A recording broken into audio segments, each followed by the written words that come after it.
Follow the Brand TV broadcast host, Grant McGaw, as he visits with top executives and entrepreneurs.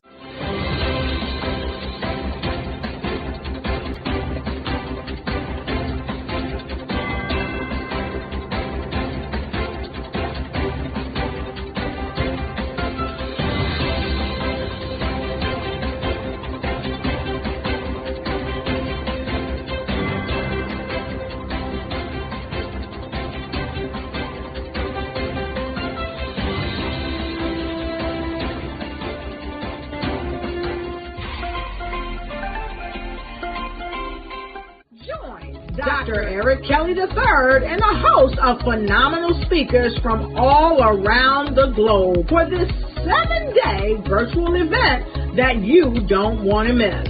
The mission of the Black Business Expo is to raise scholarship money from kids all the way from high school all the way from college. The Black Business Olympics is one of the largest Black business showcases in the world. It is an opportunity for businesses and companies to showcase their businesses globally. We are going to be giving away laptops up to $5,000 away to students. Again, I'm Olivia Appleberry, the founder of 2 Cents Finance and one of the speakers for the expo. I am so excited to see you there. For more info, go to www.blackbusinessexpousa.com or call 919-308-9090 and hope to see you there. I am Black Business. From the moment I wake until the time I sleep. Yes, I am Black Business. I am Black Business. Tell me, are you Black Business? I am Black Business. Do you support Black businesses? Listen, I support Black business because I am Black Business. Black Business Expo, one of the largest business showcases in the history of Black business in the world. The world! Sign up today at www.blackbusinessexpousa.com or call 919-308-9090. I am Black Business. I am Black Business. From the moment I wake until the time I sleep, I am Black Business. I am Black Business. Are you Black Business? I am Black Business. Do you support Black businesses? I support Black business because I am Black business. Black Business Expo, one of the largest business showcases in the history of Black America in North Carolina. Join Dr. Eric Kelly III and a host of phenomenal speakers from all around the globe for this 7-day virtual event that you don't want to miss. The mission of the Black Business Expo is to raise scholarship money from kids all the way from high school all the way from college. The Black Business Olympics is one of the largest Black business showcases in the world. It is an opportunity for businesses and companies to showcase their businesses globally. We are going to be giving away laptops up to $5,000 away to students. Again, I'm Olivia Appleberry, the founder of 2 Cents Finance and one of the speakers for the expo. I am so excited to see you there. For more info, go to www.blackbusinessexpousa.com or call 919-308-9090 and hope to see you there.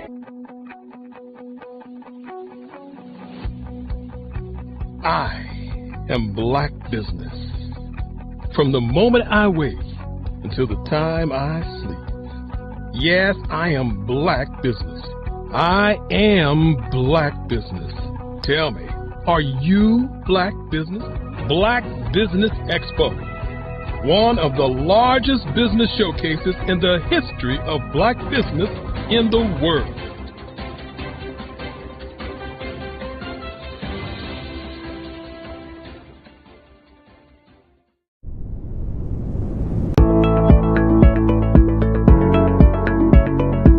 Prepare for what's coming and dominate in economic winter. Stand strong and thrive by showcasing your great products and services globally through the Black Business Network and Black Business Olympics. The Black Business Network has showcased over 2,000 companies with over $7 billion in sales each year. Over 10 million attendees have viewed the rebroadcast each month. Through the Black Business Olympics, unique styles of business training and mentoring are turning students into business owners and entrepreneurial warriors who will dominate in any economy. Gain the ultimate advantage of the Black Business Olympics, 7 days of unbelievable topics and speakers speaking around the globe. Donate your time and experience to provide expertise and scholarships to students worldwide and change the world. Now, more than ever, new insights, tools, strategies, and capabilities are needed. This is your chance for a major presentation to the world. Fill out the form and join the more than 2,000 speakers who have presented to over 200 countries. Join the Black Business Network streaming live into the Metaverse, STEM City, Black Multiverse Enterprises, Hulu, Amazon, YouTube, iHeartRadio, Apple, Facebook, LinkedIn, Pod TV, IBM TV, Spotify, and Google Podcasts. Sign up today. Spaces are limited, and we will see you there.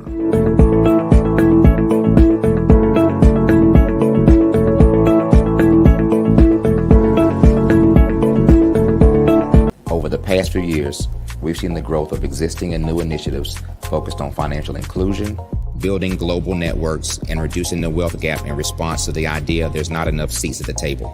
Whether their outcomes are to increase the representation of Black executives on corporate boards, ensure an inclusive global economy, or to create new U.S. African commercial pathways, the strategies are often carried out by separate programs.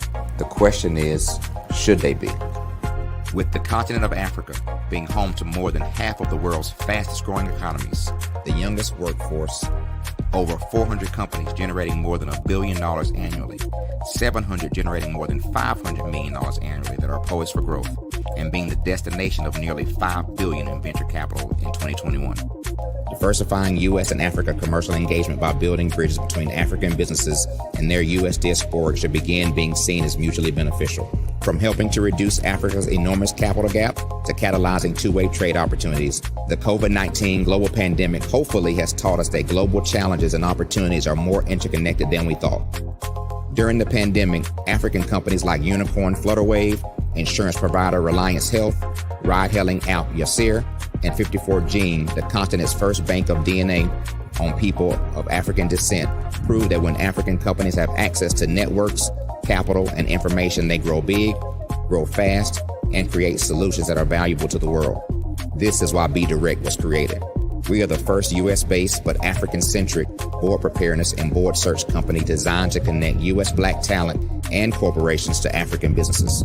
Unique and fundamental to BeDirect's success is our process of helping board candidates adapt their experience and networks to an African context before they're connected to high-growth companies that are looking to locally and globally scale. From our focus groups with African business execs and government leaders, we don't ignore the sentiment that business is easy, but people are hard. Having a pool of board candidates with hard-to-access networks and extensive experience across the business life cycle, including successfully raising capital, is table stakes for an initiative like this. So yes, we have that. But corporate or entrepreneurial success in the U.S. does not guarantee success in Africa.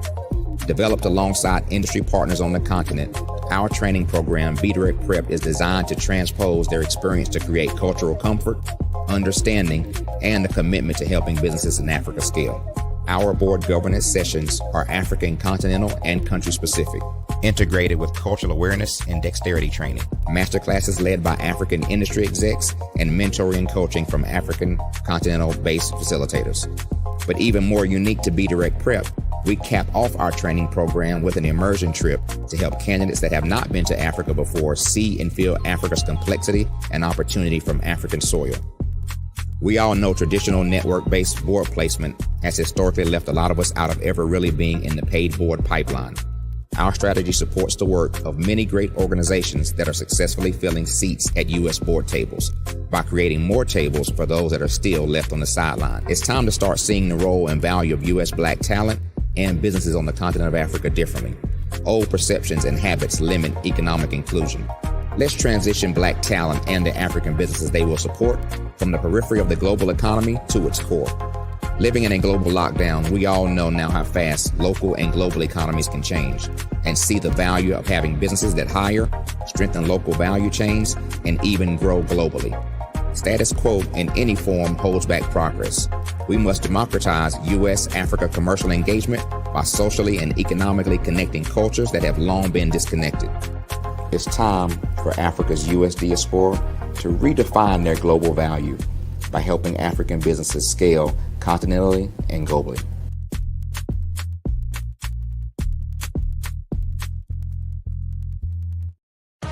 Are you an innovative entrepreneur or business owner ready to embrace the future of business transformation? The world is evolving at an unprecedented pace, and it's crucial to adapt and pivot towards success in this dynamic landscape. At the Hello LLC, we are dedicated to guiding you through this transformative journey, offering a comprehensive suite of services that extend beyond the metaverse and 3D immersive experiences. Our mission is to empower businesses and brands by assisting them in building, branding, systemizing, and automating their operations. We specialize in steering businesses from a two-dimensional existence to a thriving three-dimensional presence, where opportunities abound. We help businesses harness the power of technology to work smarter, not harder, enabling them to operate efficiently and stay ahead of the curve. Our diverse range of services includes: Our Biz in a Box is a complete business solution package designed to jumpstart your entrepreneurial journey. From strategic planning to digital infrastructure, we've got you covered. Your one app, one tap solution. Our Motion Work AI videos transform your brand storytelling with our cutting-edge AI-driven video production, captivating your audience like never before. Our 3D VR environments will step you into the future of immersive experiences. With our custom 3D virtual reality environments that engage and captivate your customers. Lastly, in our Pivot membership program, we offer tailored guidance and support to either show you, teach you, or take care of the transformation process for you. According to a 2023 study by Fundera, a staggering 28% of small businesses in the United States do not have an online presence. This statistic underscores the importance of embracing digital transformation. Having a website is more than just an online presence, it's a gateway to unlocking numerous benefits, including reaching a broader audience, showcasing your products or services, generating leads and sales, establishing trust, providing customer support, and maintaining competitiveness within your industry. The Hello LLC is committed to helping you excel in all these aspects of modern business, not just limited to the metaverse alone. Why should you choose the Hello LLC to navigate this transformational journey? By partnering with us and harnessing cutting-edge technology, you can provide immersive experiences for your customers, expand your global reach, reduce operational costs, and enhance brand recognition, all while working with a company that holds integrity in high regard. Our commitment to ethical and principled business practices ensures that your journey towards success is not only innovative, it is also firmly rooted in trust and transparency. Don't wait. Take the first step towards a brighter business future. Contact us today to explore how we can support you in developing a remarkable digital presence and immersive experience that will leave a lasting impression. Content creators, welcome to Fave Unite TV. Hey, are you struggling with having your content stand out from the crowd? Or is it that you're overshadowed by others who have more resources, followers, and influence? The good news is wherever we are, you are too. We help you grow your online presence and optimize your visibility, which gets you closer to your audience so you can build trust and loyalty. By using the power of our network, we help you build yours. Fave Unite is a powerful tool to connect you with your friends, followers, and fans. And when fans rule, everyone wins. Join us. Fave stands for fans, artists, and venues. Submit your content today.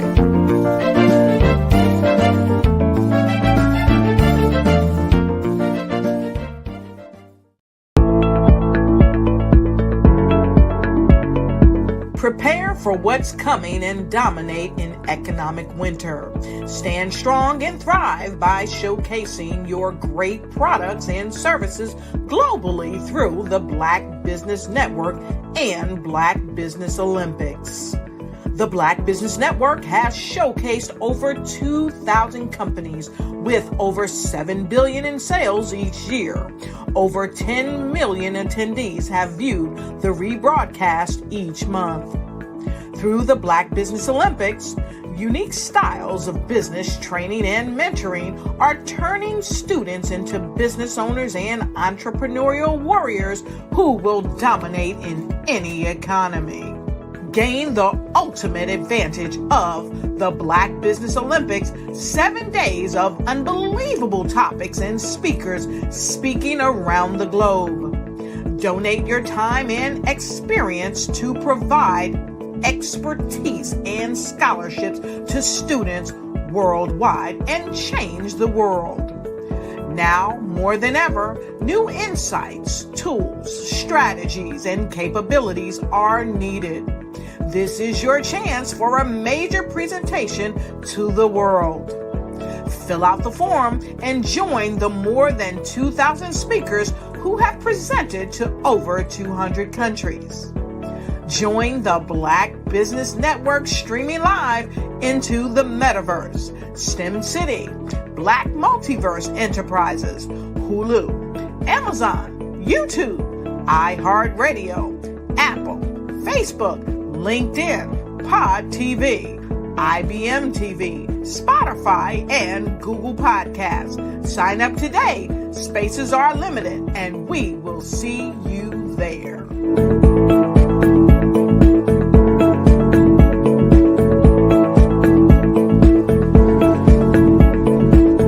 The Black Business Expo's mission is to raise funds for high school seniors going to college or K-12 entrepreneurs. This expo is a fundraiser for students. Please, you may go to www.blackbusinessexpousa.com to donate to the scholarship fund or use the Cash App at $BBXUSA. Our goal is to give laptops and up to $5,000 to 10 students. Students can register online at www.blackbusinessexpousa.com. Every dollar counts. Please donate to the Black Business Expo USA Scholarship Fund.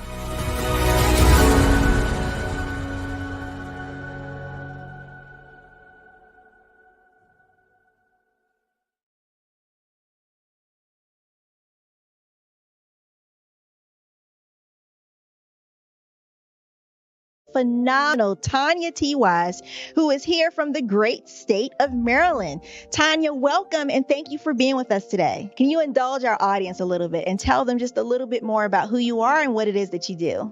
Well, I love being able to talk to people and have a magnetic attitude, being able to just show them. So I always like to say, level up is Coach at Tanya T. Wise here. So can you tell our audience, just give them a teaser about what your presentation will be about? So my philosophy is that we should all be living our dream life. So tomorrow I'm going to talk about how you start living your dream life. What are some of the things that you thought about in your childhood that you just kind of let go and dormant? Wow. And I want to reignite that and just give you some pointers and some tips, some tools, some strategies to be able to start living your best life now. And guess what, Rhonda? And leave an inheritance for your legacy. Oh my goodness. Okay, I know that's resonating with a lot of people. I've heard that you have a dynamic coaching program. Can you tell us a little bit more about that? Absolutely.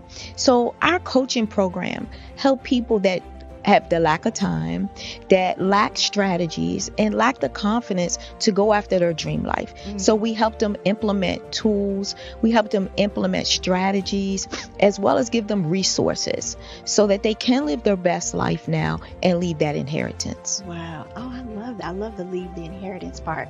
Listen, you are dropping some major nuggets, and I know a lot of what you're saying is resonating with a lot of people, but I think we're all curious. How did you even make this transition into the speaking and coaching arena? What's the story behind this? So I started out in finance, and I realized that a lot of people don't necessarily go after their dream life because of the lack of finances or the education behind finances. But it wasn't until I lost my firstborn, my only son, that life changed for me. And where I was going after it all, living the corporate life, hit my 6-figure income and living in my dream house with my dream man, driving my dream car. I nearly lost it all when I lost my son. And so I realized it only takes one financial catastrophe that can change your entire life. That's what made me start All New Beginnings. Because no matter what's going on in life, there's a new beginning. And because of that, we develop a program called Wise Minded. My little slogan is, don't just dream it, let's live it. If they want to connect with you or work with you, what is the best ways for them to be able to do that? Well, for my social media guru, you can connect with me on every single social media platform as Tanya T. Wise.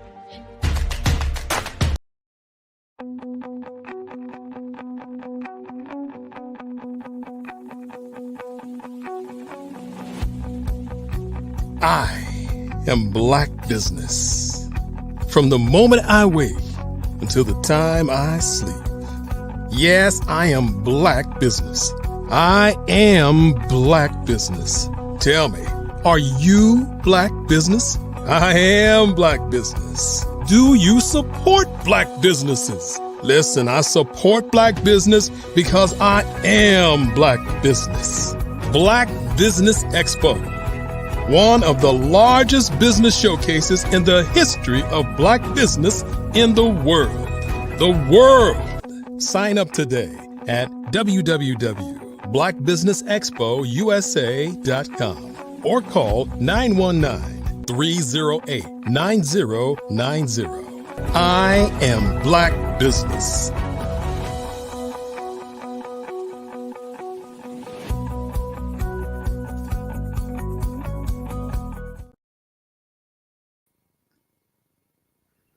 Good afternoon, business owners, entrepreneurs, thought leaders, and corporations. Welcome to the Black Business Network. My name is Melvina Ford.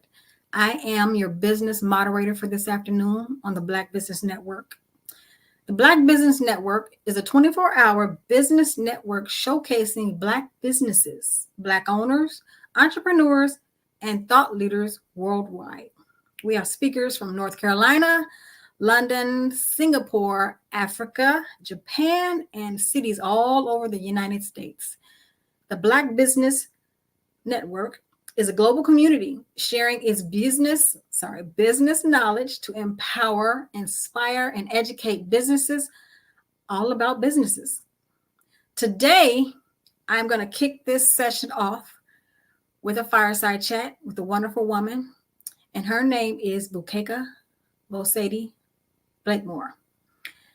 Bukeka is an inspirational entrepreneur, an empowerment specialist, an executive producer, a recording artist.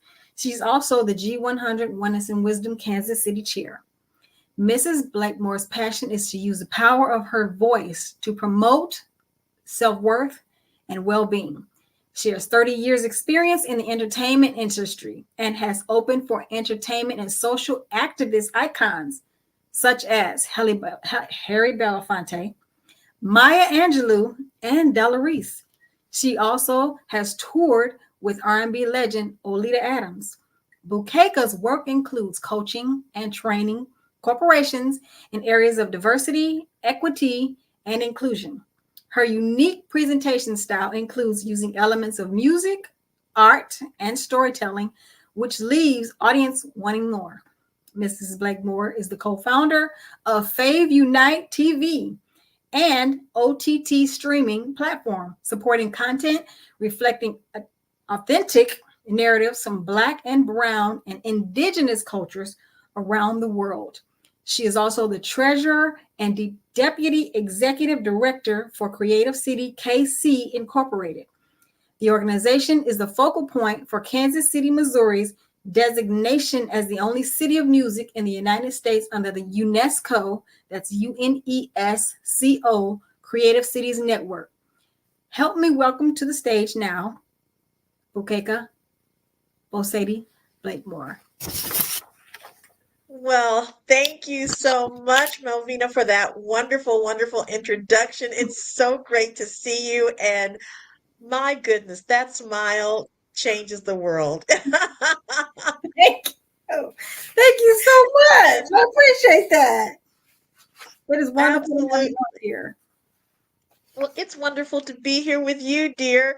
And I'm excited because I get the chance to interview you and talk about all the wonderful things that you're doing. So let me tell the audience a little bit about Dr. Melvina Ford. Coach Melvina Ford is the owner and founder of Rebirth Holistic Healing that she started in 2011. Melvina has a Bachelor of Science in Criminal Justice, a Master of Management from the University of Phoenix, as well as a Bachelor's in Metaphysical Science from the University of Metaphysics. She has experience in researching case law and has also taken courses in pre-law and writing case briefs. Melvina is an author and holds certifications in metaphysical holistic life coaching and counseling, master in sorry about that. You seem Reiki. You're going to tell me how to pronounce that here in just a second, dear.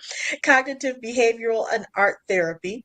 She is also an international motivational speaker. Thank you so much for allowing me to do this for you today, dear. How are you? I'm wonderful. I am so wonderful. Thank you so much. Thank you, thank you, thank you. You know, when you hear your bio read out to you, and it's like, wait a minute, that's me. Okay. Good deal. I completely understand. I understand. So let's just start with the fact that you have taken your career in from law to metaphysics. What led that jump for you? That is a really good question. Simply because I was still at that time in my life trying to figure out what I wanted to do. And I was following along the path of what seems, how shall I put this? What kind of money can I make? You know, I was exciting at first. So this is the funny story about this whole situation. You know, you grow up, everyone tells you, this is how you should live your life. This is the kind of job you should have. And that was my pattern for so long in my life. So I was a receptionist. I came in temp services and everything. And finally, one day I was living in California at the time. And I was looking, you're going to laugh. I was looking at the TV show, Ally McBeal, if you remember that one. I do remember that show. Yeah. So I'm sitting here and I'm just entranced in this TV show. So I was faithful to it. Trust me. It got to the point where I was like, wait a minute. I can answer these questions. I could be a lawyer. But before that, I got to that part. I was like, well, maybe I could be an administrative assistant for the lawyers, the back door part. I can do the work and then let them go do it. So I started doing correspondence courses for that to be a legal assistant. That's what it was. So I'm like, okay, fine, I'll do that. And that's when I started watching Ally McBeal, actually.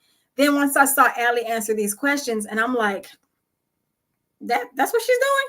I can do that easy. Because most of the time I would find myself thinking like the questions were coming out. I'm like, oh, okay, well, that doesn't make any sense. Okay, and then it just hit me. So that was a part of the beginning of the journey. Ended up going from there, starting pre-law classes, and then all of a sudden it changed again. Next thing I know, I'm doing other kind of law classes instead of going for a lawyer. The thing that stopped me, and I'm gonna be really honest with you, was the LSAT. I hadn't even gotten to that point to take the LSAT when I got the booklet. The book was like this thick, and it has these really mind-boggling questions. I looked at the first question. I'm like, I can't do this. Nope. I changed my mind. So I'm like, okay, let's go back to being a receptionist and front desk assistant and administrative assistant. That was where I started it from the ground up. I kept that as my back. I knew I'd have some kind of income coming in. Along the journey, I started asking questions of my own personal spiritual journey.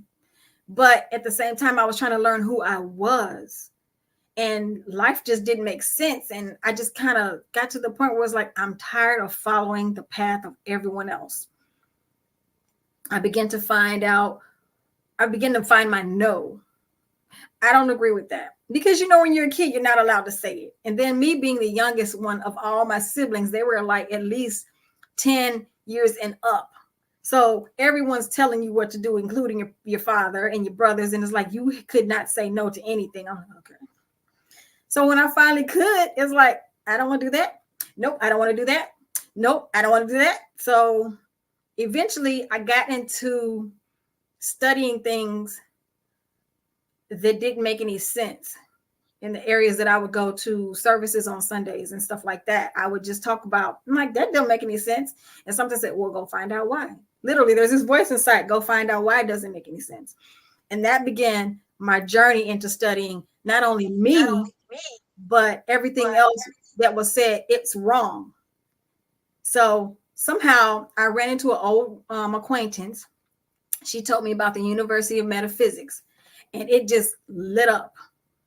I mean, everything inside me started flipping and jumping and turning, and I'm like, oh, really? And that's where it began, literally. So I combined that with my journey of self as a woman, and I thought about everything that my mother went through growing up as an adult, and everything my grandmothers, both my mom's mother and my dad's mother, went through as women. And I'm like, okay, I want to empower women, but I also want them to give them the tools that they need to be able to be empowered wholly, not just this is what you're supposed to do. This is what it is. You're not allowed to ask any questions. And, you know, I'm like, no, that's not empowerment. That's controlling and that's manipulation, at least in my book. So my goal was to combine everything I'm learning at the University of Metaphysics and empowerment for women. So that started the journey. That's incredible. And what I hear in that story is that you are an inquisitive person. You don't just take the okie doke, as we say in our generation. You're not just down for the okie doke, right? You get me in trouble a lot. Yes. You inquire, and you also listen. You listen to not only what's going on around you, but you listen to that voice within. Mm-hmm. Yes. How important is it for women to listen to that voice within? Oh, wow. This is one of the most important questions for, I mean, not just women of the African American culture, but women in general around the world, because of the simple fact that, and you know for yourself, we take on the world. Yes. We take on everything. You know, we're told how to be, first of all, growing up. This is ladylike and this is not. This is the way you're supposed to wear your hair. This is not. This is the way you're supposed to dress. This is the way you're supposed to speak. You know, we're given all that. And we feel like if we fall out of the spectrum, okay, then we're wrong. We're looked at bad. We're judged. Somewhere inside all of us, there's this voice screaming out saying, I don't agree with you. But we're living in this bubble of fear because we're afraid to step into that space that we're supposed to be in, because all of us have a unique calling in our lives. We have a unique passion that we should follow. But because we're told so many times throughout our years, this is the way it's supposed to be, because of programming, we lose ourselves. So it is so important to be able to zone out and hear that cry within us, to hear, I don't agree with you. You have to get to a point where you have to literally say, I don't care what you think. This is me. We can't embrace ourselves wholly because the world has already judged us or shaped us how we're supposed to be. And that's not, we're all uniquely different. And we all have a calling on our life to be great. You know, we can't be great living the lives of someone else's vision of us. You know, that's their vision. We have our own vision. And it's so important. And this is what causes us to become we deal with the depressions, we deal with the anxiety, we deal with so many things that a lot of people don't realize that but we as women, we're holding it in, trying to be strong for everyone, and we're losing ourselves. So we're forgetting to put our own oxygen mask on. Wow. That is so true. And it's as much as I want to just sit here and intently listen to everything that you're saying. When you speak, it just starts to bubble up those thoughts in my mind of when people were trying to pigeonhole me into what they wanted. I often talk about how both my parents were educators in music, and I fought to have that same path. I began to be on the performance side of the equation and had my own challenges there, mainly because of that very thing that you said, just trying to do all things. So, as a woman, I became I got married, I became a mom, and trying to be a performing artist and a mother and a wife in a relationship that was not supportive of me, that was toxic, and still trying to hold all these things together, take care of this baby, try to navigate this with my husband, look at my genius, my talent, and how am I going to create a platform to get it out there and be the star in my mind, right? Right. It's a tough road. It's a tough road. You've started a coaching practice that I think is very, very important because it's about that holistic healing. And I love your practice, rebirth holistic, which means that I have my own idea of what that means. But tell the audience what rebirth holistic means for you. So, wow. When I think about when I created the name, it's changed over several years. It was initially Rebirth Worldwide or Healing Worldwide or something like that. And we were Dimension Worldwide. And I didn't understand. I saw the vision of a phoenix in my head a long time ago. And rebirth just stuck out with me because, everyone needs to come out of this. It's like being a caterpillar and you're coming out to be a butterfly. We need that awakening. We need that second chance. We need that third breath, if you want to call it so. We need to be able to have that reliving. I mean, it reminded me of, if you've ever seen X-Men and remember Jane, I forgot who she was initially, but then all of a sudden she transitioned into this phoenix that no one can control.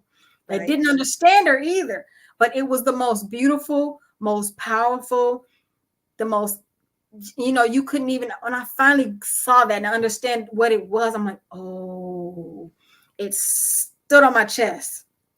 So that word stayed with me. And I'm like, Phoenix, what is the meaning of a phoenix? Rebirth. Yes. So I'm like, that's where the name literally came from. Rebirth Holistic Healing. And like I said, it was Dimension. And I'm like, okay, yeah, that's cute. But then all of a sudden, for some reason, holistic just flew into it and it changed the whole spectrum of it because it's totally about total healing, mind, body, and spirit. We need to be whole. We need a rebirth. Everyone needs it, literally. Yes, my focus is on women because we stay strong. We don't know how to just say, okay, I'm tired. I'm ready to scream. I need my moment to take the pot and pan and beat it up against the wall or whatever we need to do so we can let out what we've been holding on to for years. And not only what we're holding on to that we've been through, but we're also holding on to what generations and generations have been given to us unbeknownst to the generations. You know, the generational traumas that have been passed on from mother to child, you know, unbeknownst because of the unhealing that's hasn't been done. And it's important in order for someone to sit up and say, okay, when is this going to stop? Yeah. Wow. There's a song that I wrote. I'm going to send it to you. Okay. But it's called Just Like the Phoenix. Ooh. And the very first verse, the lyric is, "There's no mystery or myth as to how long I've been doing this." Mm. Let's see if I can. Oh gosh, I can't do it without singing it. And I'm not going to.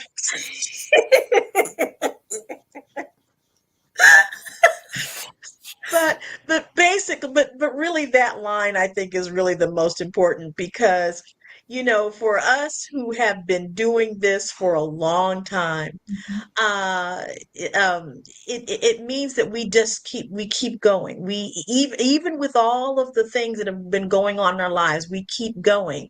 And at the end of the day, when we do that kind of work that you're talking about, when we're tapping into that generational trauma and working through that and coming out on the other side, oh my gosh, that is a rebirth. That is going through the fire, through the fire, stepping through the flames, and coming out into this beautiful phoenix that we are as Black women, entrepreneurs, as educators and leaders. So, I get it. I get it. We almost have to kind of go through it to get to the holistic part. Definitely. And I appreciate every bit of the trauma and things, you know, everything that I've been through, because it's been for me, it was a self journey. It was a self-healing journey. I didn't have the counselors or the doctors, because when I did actually try to see them for my transition and my transformation, it was more of, you know, the finger pointing. You were wrong. You knew better. It's like you're not helping. You're making it worse. You know, the last thing someone needs when they're trying to heal is someone pointing a finger to them and saying it's your fault, you know, because that just sends you careening even deeper. So I literally shut out everyone, and I call it my own 12-step process of healing for 20 years. So, you know, you just said it. You have to basically in order to understand it and help someone else, you have to walk through the process yourself, because you're a lot more understanding to what that person is probably going through. You may have not gone through exactly what they've gone through, but you understand it. Yeah. And do you feel at times, since we're talking about that generational experience, do you feel at times as though the work that you're doing it's on the shoulders of those that came before us, but now they are standing on your shoulders because you're uplifting your ancestors? Do you feel that? You know, I didn't understand it at first, but now I do. I would have to say definitely, because if you look at it, there were things that our parents and their parents, they didn't even understand. They just were surviving, trying to live from day to day. Whereas the next generation, and I laugh at it when I think about it now, every generation is totally different. They take it to the next level. And my generation, we weren't able to speak, but we saw it. We didn't agree with it, but we saw it. So the next generation carries it on, and they speak it. Not only say it, they speak it. So yes, I feel like when we heal, then any generational trauma that our parents and grandparents and ancestors went through, we're healing them as well. It releases them to be able to have their free transition. You know, it cleanses the slate completely, you know, and then it also helps the generations to come, because that same thing doesn't have to continue on. Oh my gosh. I'm not gonna sing, and I'm not gonna cry. I'll Not cry just with yet. you. But I feel that my mom passed away in 2018, and my husband got this beautiful portrait of the two of us, Mhm. and I walk past it, of course, every day, and I get to say thank you, mom, or love you, mom, that type of thing. And one of the things that I've noticed of late is the work that I'm doing, not only on Faith Unite TV, but also in this capacity of executive director for Creative City, Kansas City. And I see so much of her in me. I really do feel like there's a part of me that is expanding her legacy. So that's why I asked about our ancestors, our mothers and sheroes standing on our shoulders like we've stood on theirs. Mhm. The other thing I wanted to ask you too is what are some of the questions that some of your clients come to you with, and not anything specific necessarily from your clients, but in general, what are some of the things that you hear people saying to you when they come to you for assistance? Whew, wow. So one of the main things they have, a lot of my clients initially come with is, I'm trying to think back to two of them specifically, my first two. They lived in fear. They knew they had a voice, but the fear was there. They didn't know how to stand in their own power and use their own voice because of what we've grown up in and what our parents wanted us to be. And we don't want to disrespect any of our elders or our parents, but at the same time, we want them to actually take time out to hear us, so that's what they were really dealing with. That's where the struggle comes from. And that's where also the devaluing of self comes from. We put ourselves down because these are the things that we've heard from our parents, or our grandparents. And they're like, you never do this because you're not supposed to do this, because they just didn't agree or didn't understand about how life changes consistently and nothing ever stays the same. So their biggest deal, and most of them, is finding their own voice. How do I find my own voice? How do I speak up without being disrespectful and still love and receive love and be heard? That's mainly that's the beginning start of healing in any phase, not just who am I, but whatever is in here that is me, how do I get it out? Yeah. Mm-hmm. And that whole thing of fear, oh my gosh, it's crippling. Mm-hmm. Fear Mm-hmm. is crippling. And uh, when we think about how we're growing, Mm-hmm. when we're not growing, it's generally because of the fear of success, Mm-hmm. mainly, Mm-hmm. because that success is responsibility. Because for every level of success that you achieve, you have a greater level of responsibility to the Exactly. people that you're serving, to yourself, to your family. And sometimes that can seem overwhelming. Mm-hmm. What do you tell people to combat, or probably a better word, to surpass that fear?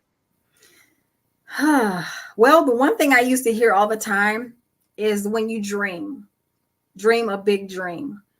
And what did my cousin used to say all the time? If it doesn't make you cry, it's not a big enough why. Yeah. It's easy to dream. Oh, I want to go around a corner and get ice cream. Okay, that's easy to do. But if it scares you, then yes, it's a big dream, but it's attainable. So stand in it. Use your imagination. Go back to being that child. You've heard that old saying, being childlike. Children, they imagine everything. You can't stop them from imagining. I can do anything. I can be this. And they imagine it right then and there. Those who actually get to keep their imagination, they succeed in those areas. If you've heard about the stories, you're like, well, I remember when I was a kid, I used to imagine this. And all of a sudden they're walking in it. Somehow along the lines, we lose our imagination. We forget how it feels to imagine. And those dreams and those imaginations become vivid. And they take life even in the smallest start, it gets bigger and bigger. But you got to hold on to your dream. You got to believe in it for yourself if you don't believe it for no one else. Yeah. Yeah. Mm-hmm. Well, I want to make sure that people know how to get in contact with you. I want to make sure that we get that out several times before we wrap things up. And then I've got a couple of other quick questions for you as well. But go ahead. How can people get in touch with you and get help in overcoming those fears? Well, my website is on construction. But my email, you can reach me at www.rebirthdimension@gmail.com. And that is REBIRTHDIMENSION@gmail.com. Okay, so that's rebirthdimension@gmail.com. Is that right? That is correct. Okay, great. Okay. So, how important would you say are affirmations or thinking, focusing on a particular thought in terms of manifesting or creating what you want for your life?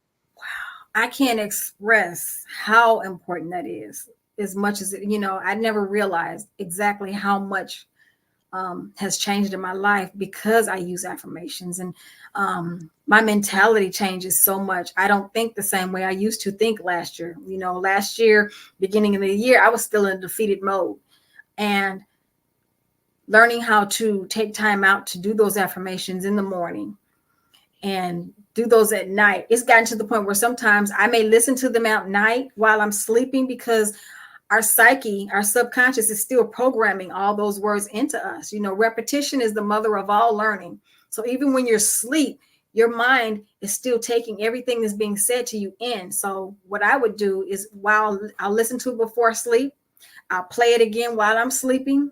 I'll wake up in the morning, I'll listen to it. And then at the same time, if I'm still in that space where my energy is kind of, jilted a little, I'll put it on play in my car and take it to work with me while I'm driving. So it helps me to stay in that space, because I truly believe that if you wake up in a negative space, unless you catch it, you're going to stay in that negative space. And then there goes the ball rolling, and it gets bigger and bigger. And most people don't realize it. And it's like, okay, well, what else is happening? What next is going to happen? And next thing you know, something happens, because we are truly creators of our atmosphere. So if you want to keep a positive atmosphere as much as you can, you got to realize when the triggers come and when the things happen, see it before you react, and stop and pause.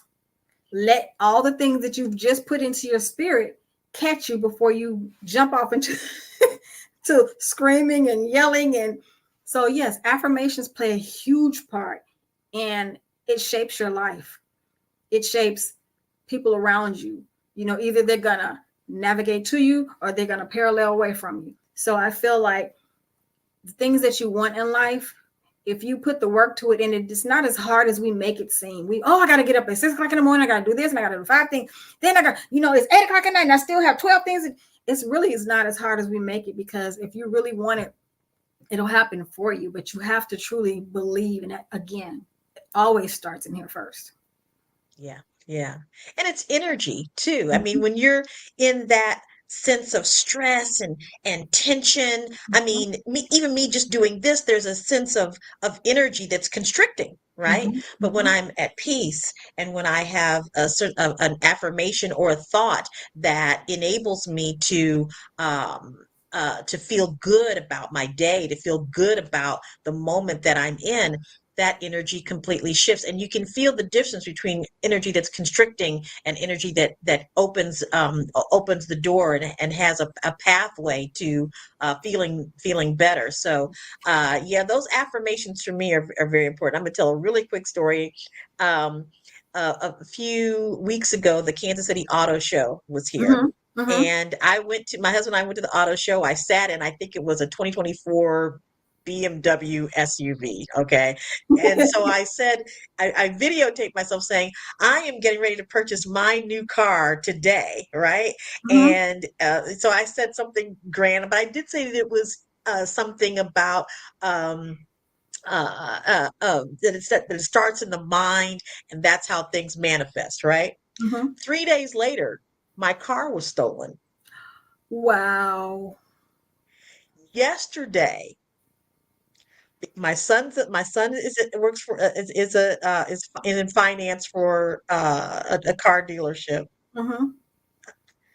I bought a new car, and and when I realized that it was my very first in all my years of having my first brand new car. Wow. And I went back to my video and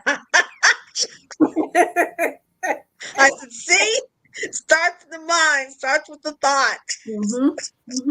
You control your day. You control everything about it. And we just blurb off at the mouth, and it's like, wait a minute. Let me reel that back in. Hold on. Let me I changed my mind. I don't want I didn't mean it. I didn't mean it. So yeah, it was a roundabout way of getting there. I don't know if I really would have.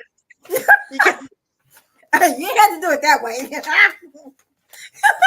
I get exactly what you're saying. Well, tell everyone again how people can reach you. You can always reach me by my email, which is rebirthdimension@gmail.com. rebirthdimension@gmail.com. And I will definitely get back with everyone within 24 to 48 hours. Wonderful, wonderful. Well, I know you're the moderator today. You got to be the moderator and the interviewee. Right? But thank you for letting me do this for you, because I so appreciate you, the work that you do, the energy that you have, the smile that you bring, and the healing that you give to others. So thank you, Dr. Melvina Ford, for being who you are and doing all the wonderful work that you do. And I'm going to let you, as the moderator, move us into the next phase of Black Business Network. Right. I enjoyed you so much. And this was a pleasure. And I look forward to us speaking again together. Yes. And thank you for coming. Thank you for sharing your expertise and showing this, even though it was about me, this is about us. Thank you again for sharing your expertise. And genius is on the other side. Thank you. Bye for now. Bye. Bye.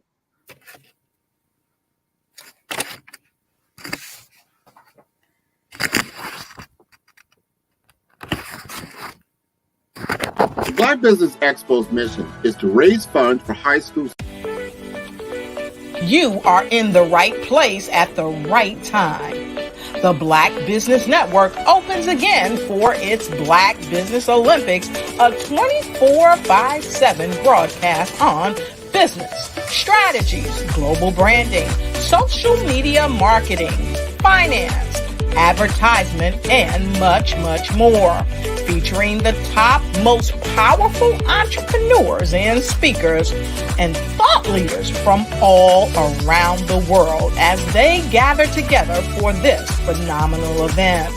Join the Black Business Network streaming live into the metaverse, STEM City, USA, Black Multiverse, Pod TV, Roku, Hulu, iHeartRadio, Apple TV, YouTube, TikTok, Instagram, Google Podcasts, Facebook, LinkedIn, IBM TV, Spotify, and Twitch. Tune in today and be a part of this amazing movement. The Black Business Olympics welcomes you.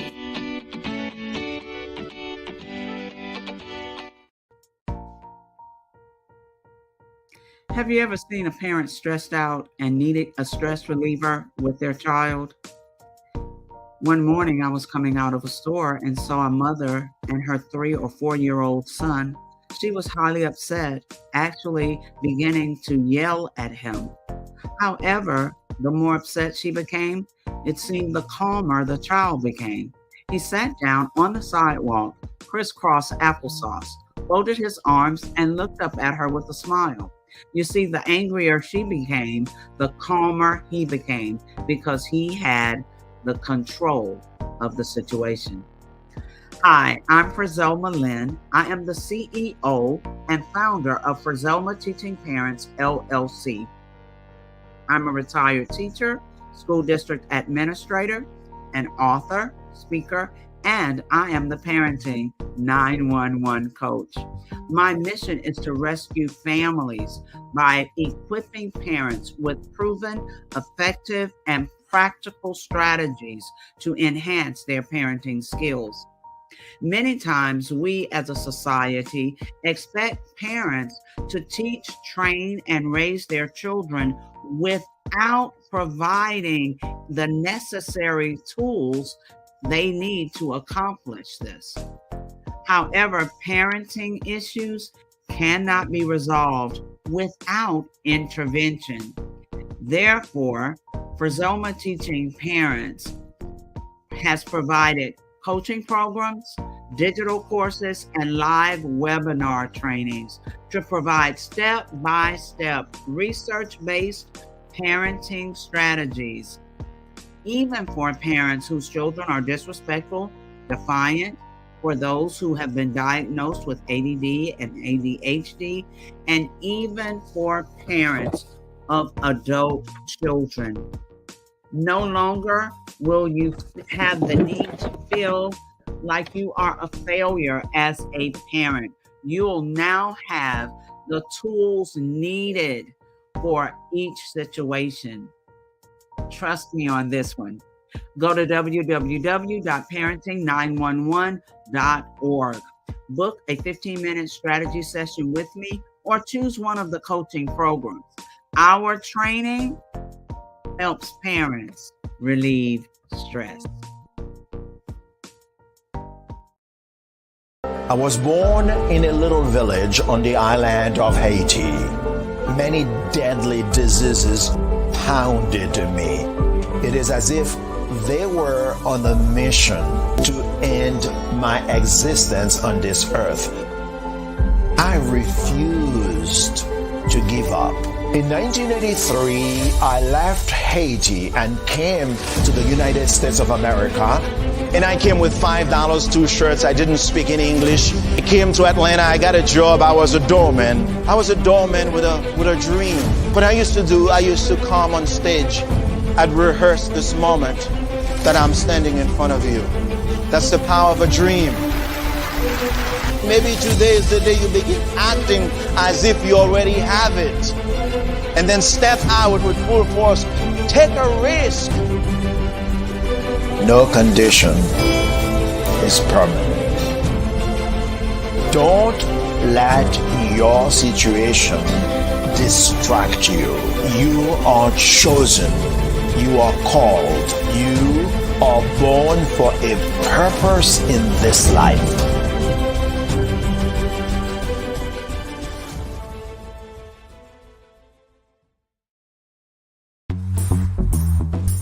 Attention all entrepreneurs and companies. Are you looking for reliable and efficient virtual assistants and back office support to help you manage your business tasks? Look no further than Superwoman Business Services.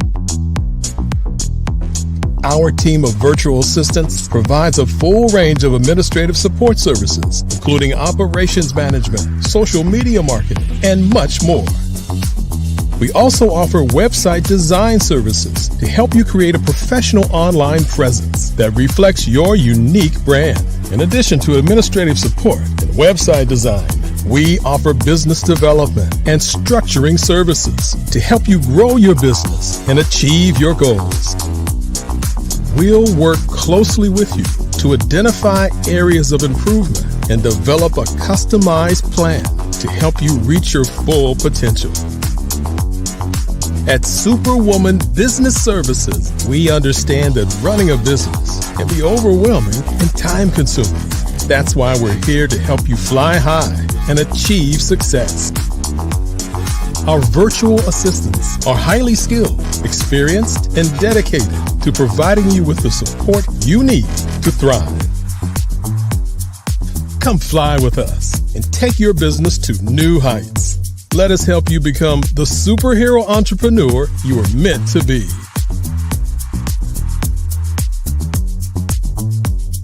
Contact Superwoman Business Services today to learn more about our back office support services.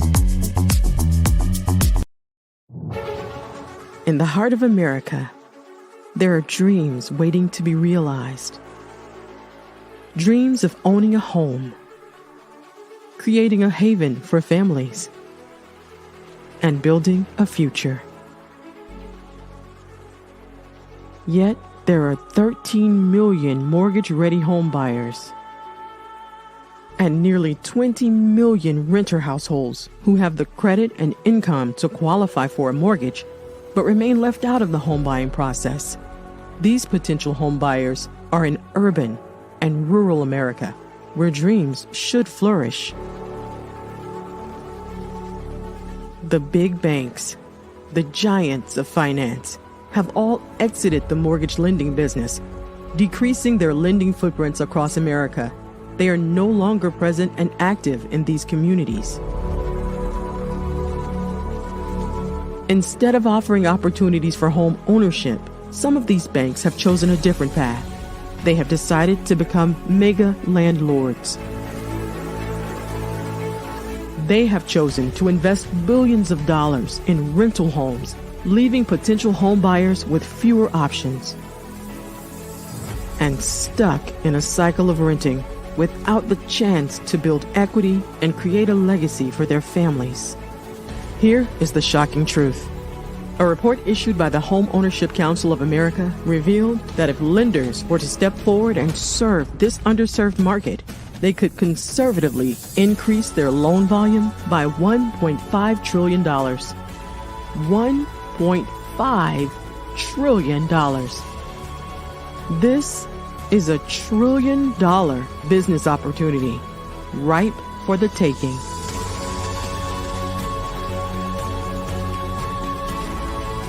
That's why I Have a Dream Home is here. We support the American dream of home ownership in urban and rural America. We believe in the power of social consciousness and the impact it can have on people's lives. Investing in urban and rural America is not just good business sense. It's a moral imperative. Our mission is clear. Become the go-to mortgage lender in these communities. Create a pathway to home ownership for all Americans, breaking the cycle of poverty by empowering families to build wealth, stabilizing our communities, and taking pride in our country. I Have a Dream Home. Unlocking dreams, transforming communities, and rewriting the story of American home ownership. For more information, scan the QR code or visit our website at www.ihaveadreamhome.gold. An organization called African Diaspora Maritime just announced a first-of-its-kind sailing team that will be based right here in Baltimore. This team has some groundbreaking goals. Alex Glaze has much more on the story, and he's going to break it down for us. This is the chance for us to change the conversation in America, with Baltimore leading the way. As a member of the 1992 America's Cup winning team, Charles Cathcart knows what it takes to win. But his vision for ADM's sailing team goes far beyond what happens in the water. The goal, besides just the racing, is to reach out to the communities that need support, that need vision, that need a way to get people more involved in a wide variety of topics. The plan is for the Baltimore-based team to be easily accessible to young people and give them an opportunity to learn. ADM's program will not only teach the sport of sailing, but also the math, science, and engineering behind the new technologies of sailing. These skills are going to be needed to expand the knowledge of these young people in their futures, even if they choose not to continue with competitive sailing. ADM is hoping to introduce yachting to a new audience and show the world how sports and community can affect change. What we envision happening is that with this team acting just like a Jamaican bobsled team, people from around America are going to focus in on Maryland and see how we're doing things. And if we do the things that we should with this team and reach out to people and get everybody involved, as many people as possible, we're going to be a template for the things that can change.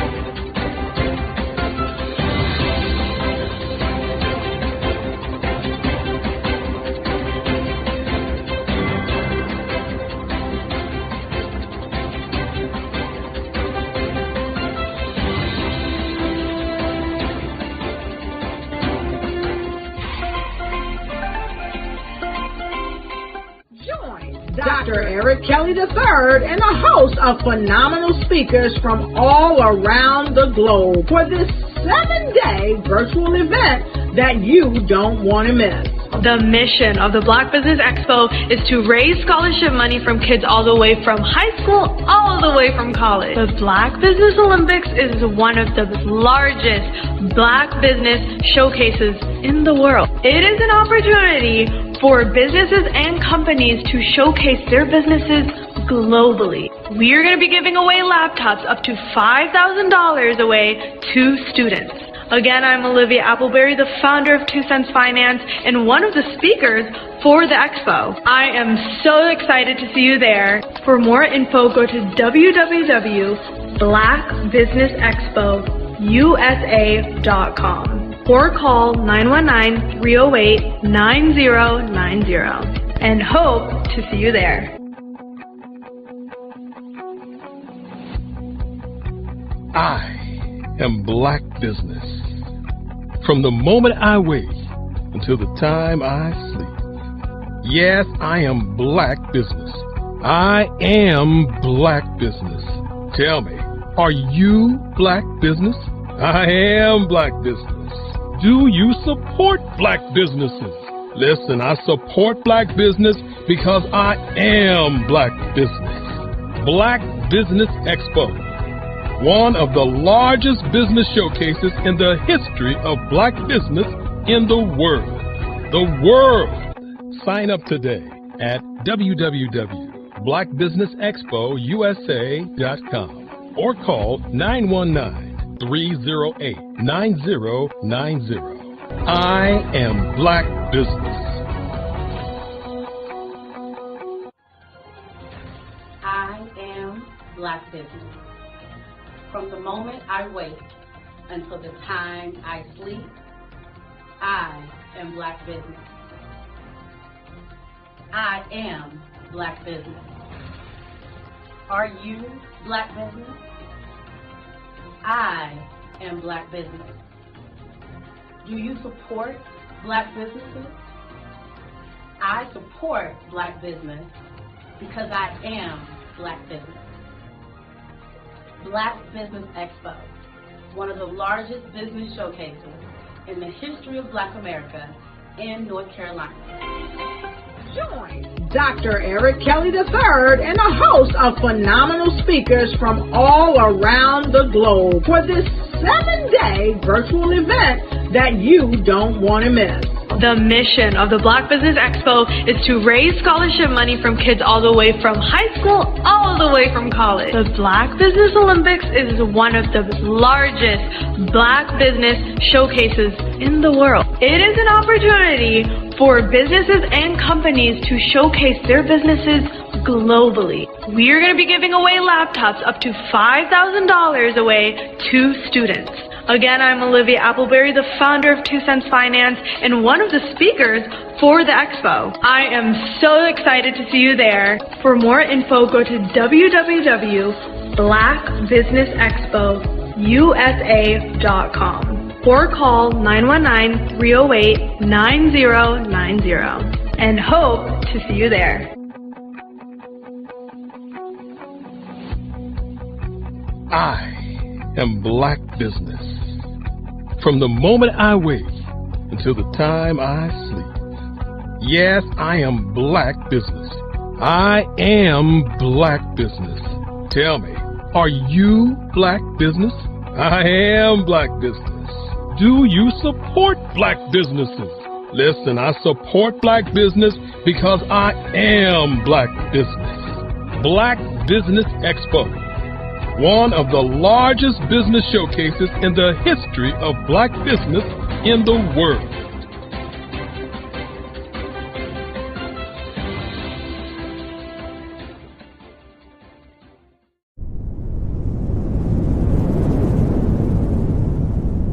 Art to me is a creative expression of something from nothing. You know, it explodes onto the canvas, or it explodes on in my work. One of the things that I try to do more than anything is I try to just give the lines and the movements and emotions and expressions into what I do. Art really means to me a chance to express how I feel deep down inside. Most of my art begins as a thought that I might have, you know, whether it's sports, whether it's history, whether it's a woman or a man. It pretty much starts as an idea of thought before I get into the actual image of what I'm going to draw. I do a lot of historical pieces. I was a history minor in college, and I love to do history pieces. And a lot of times I'm thinking about history, and then I try to make that history impact you as you look at it. That's one of the reasons I do pictures so large. People ask me, why do I do pictures so big? And I tell them, I want the piece to impact them as they're looking at it, to kind of dominate them, dominate their space. And most of my pieces I try to do off page. I don't try to do anything that's going to be in those four corners or in a square. And I want your imagination to be a part of the piece that you're looking at.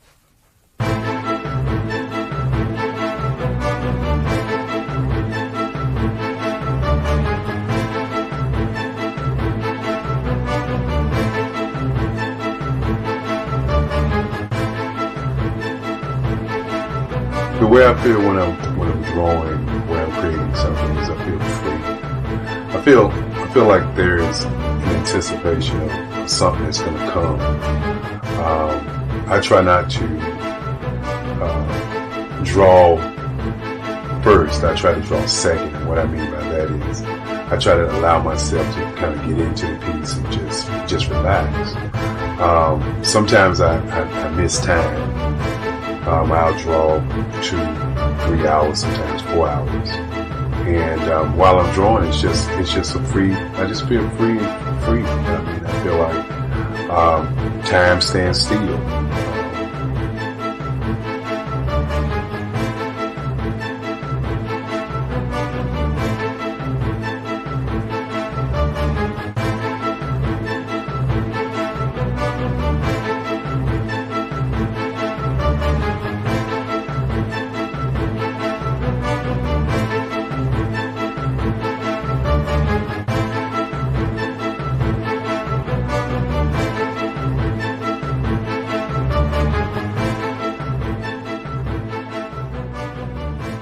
That's what it's all about in terms of the lines and the colors of my work, is to get an expression, to go deeper and past just what you see on the surface, but to go and try to find an expression that everybody gets a different taste of what that expression is, whether it's anger or whether it's being happy or whether it's being, kind of calm or nonchalant. That expression that people take away from the piece is the most important part of what I do as an artist. Bold is the size of my pieces, where I try to do the piece larger than life, kind of push forward toward you.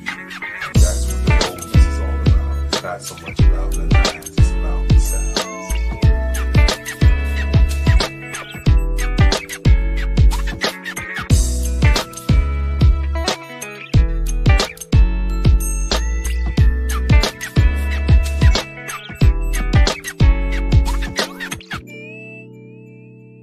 The Face of Change art show is inspired by my mother, but more importantly, it's a historical moment in time as the pieces depict different emotions and expressions of Barack Obama. The 44th president is indicative of the 44 pieces of art that I have done in this particular collection.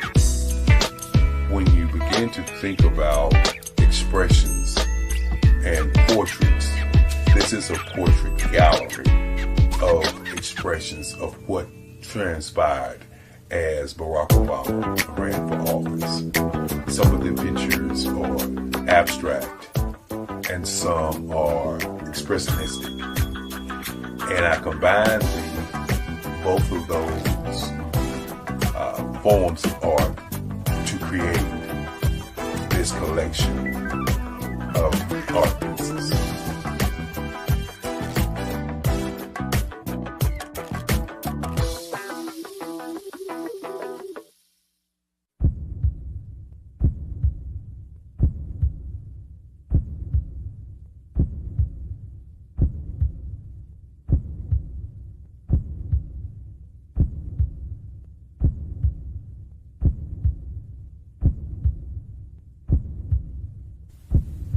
Overcomer,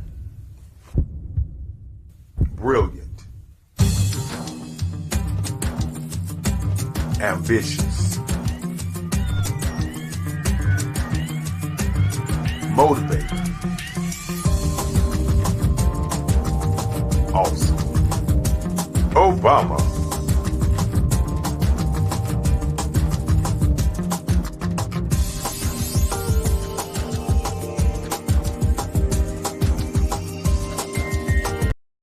I am from Washington, D.C., but I was raised in Durham, North Carolina. I came to Durham when I was about 5 or 6, and then I traveled back and forth to D.C. because it's where my people are from. One of the unique things about my family is my mother, she's also an artist. She does quilting, and she does a lot of artistic things, and then my son, he draws with both hands, his right hand and his left hand, like I do. So that's kind of a family trait. And then my other son, he's a videographer, and my daughter, she works, she's a regional vice president for Sunglass Lab. When you start out drawing and sketching, you want to continue to explore, you know, each avenue. I do pastels, I do pen and ink, I do painting, I do acrylics. I haven't done oils yet. But I try to do all facets of art. What I say to a lot of times to people is, you know, you can't put yourself in a box when you're an artist. You have to explore. And over the course of my life, I've tried to explore different mediums. I also do sculpture as well. I choose my subjects by the intensity that they have in their faces, or the intensity that somebody is moving, because I do more than portrait drawings. I also do I do abstract, and then I do figurative drawing also. Well, what happened in this particular show is that I started out trying to come up with something that would be a little bit different than what everybody else is doing. So I was working on a Barack Obama show, and they wanted me to do some paintings of Barack. And so what I did was, because of the deadlines, I kind of did it kind of fast. And then I realized when I was doing it fast, I enjoyed it. And so then I started doing other pieces the same way, and I started to enjoy those pieces also. And so I came up with this particular style. And it's a style of lines and colors. And what's interesting is that when I was in college, I did a show called Lines, Colors, and I talked about the boldness of the blacks, the hotness of the whites, and this is how this has come about, you know, later on in my life. And the colors comes from a lot of the entertainers that I work with, where they wear different colors. They don't wear, you know, your plain reds or your whites. They wear different colors, and so that's also another piece of what's giving me the colors. The subtitle of this show is Faces That Speak Life. That's real critical. Faces that speak life. Each one of these pieces is a life source and a life energy that's being put on display for people that are looking at them. You know, I always say in terms of my art, it's not important that I draw them. It's important what you get out of what I draw. You know, I don't try to just draw it because you like it. People wanted me to do prints. I didn't do prints. You know, people asked me to do different people, but the people that I choose are people that make a difference in the lives of people in the world. So the human landscape idea was, again, as I say, the lines represent your emotions, it represents your ideas, and it represents your journey as a human being. And that's why you get the different pieces and the different looks. And as you notice, I try not to do one look that looks alike another look. And that's what's the most important part of this show.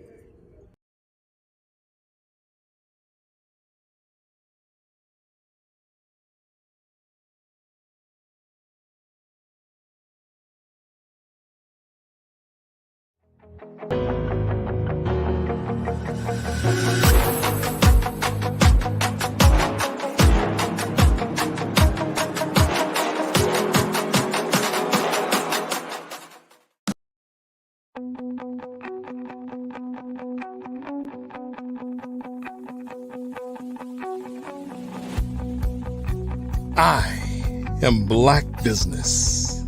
From the moment I wake until the time I sleep. Yes, I am Black Business. I am Black Business. Tell me, are you Black Business?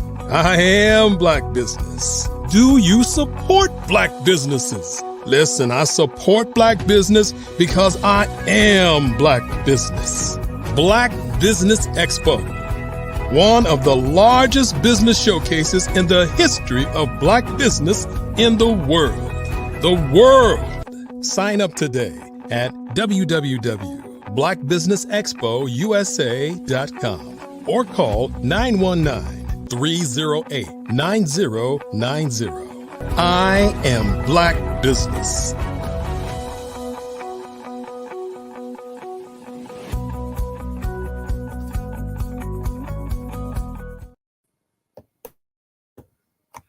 Good afternoon, business owners, entrepreneurs, thought leaders, and corporations. Welcome to the Black Business Network. My name is Melvina Ford, and I am your business moderator for this afternoon on the Black Business Network. The Black Business Network is a 24-hour business network showcasing Black businesses, business owners, entrepreneurs, and thought leaders worldwide. We have speakers from North Carolina, London, Singapore, Africa, Japan, and cities all over the United States. The Black Business Network is a global community sharing its business knowledge to empower, inspire, and educate businesses about business. Today, I will be your next speaker. Again, I am Melvina Ford, coach, counselor, Reiki master, and a slew of other things. But today, we're going to be talking about business. Course. So what are we talking about today? SWOT analysis. What is a SWOT analysis? Well, the acronym is SWOT. What do those stand for? Strengths, weaknesses, opportunities, and threats. So how do we break this down? Let me go through it with you slowly but surely. Well, every business has to go through this SWOT analysis. So it'll know its competition, it'll know its strengths, its weaknesses, and it knows where it's going.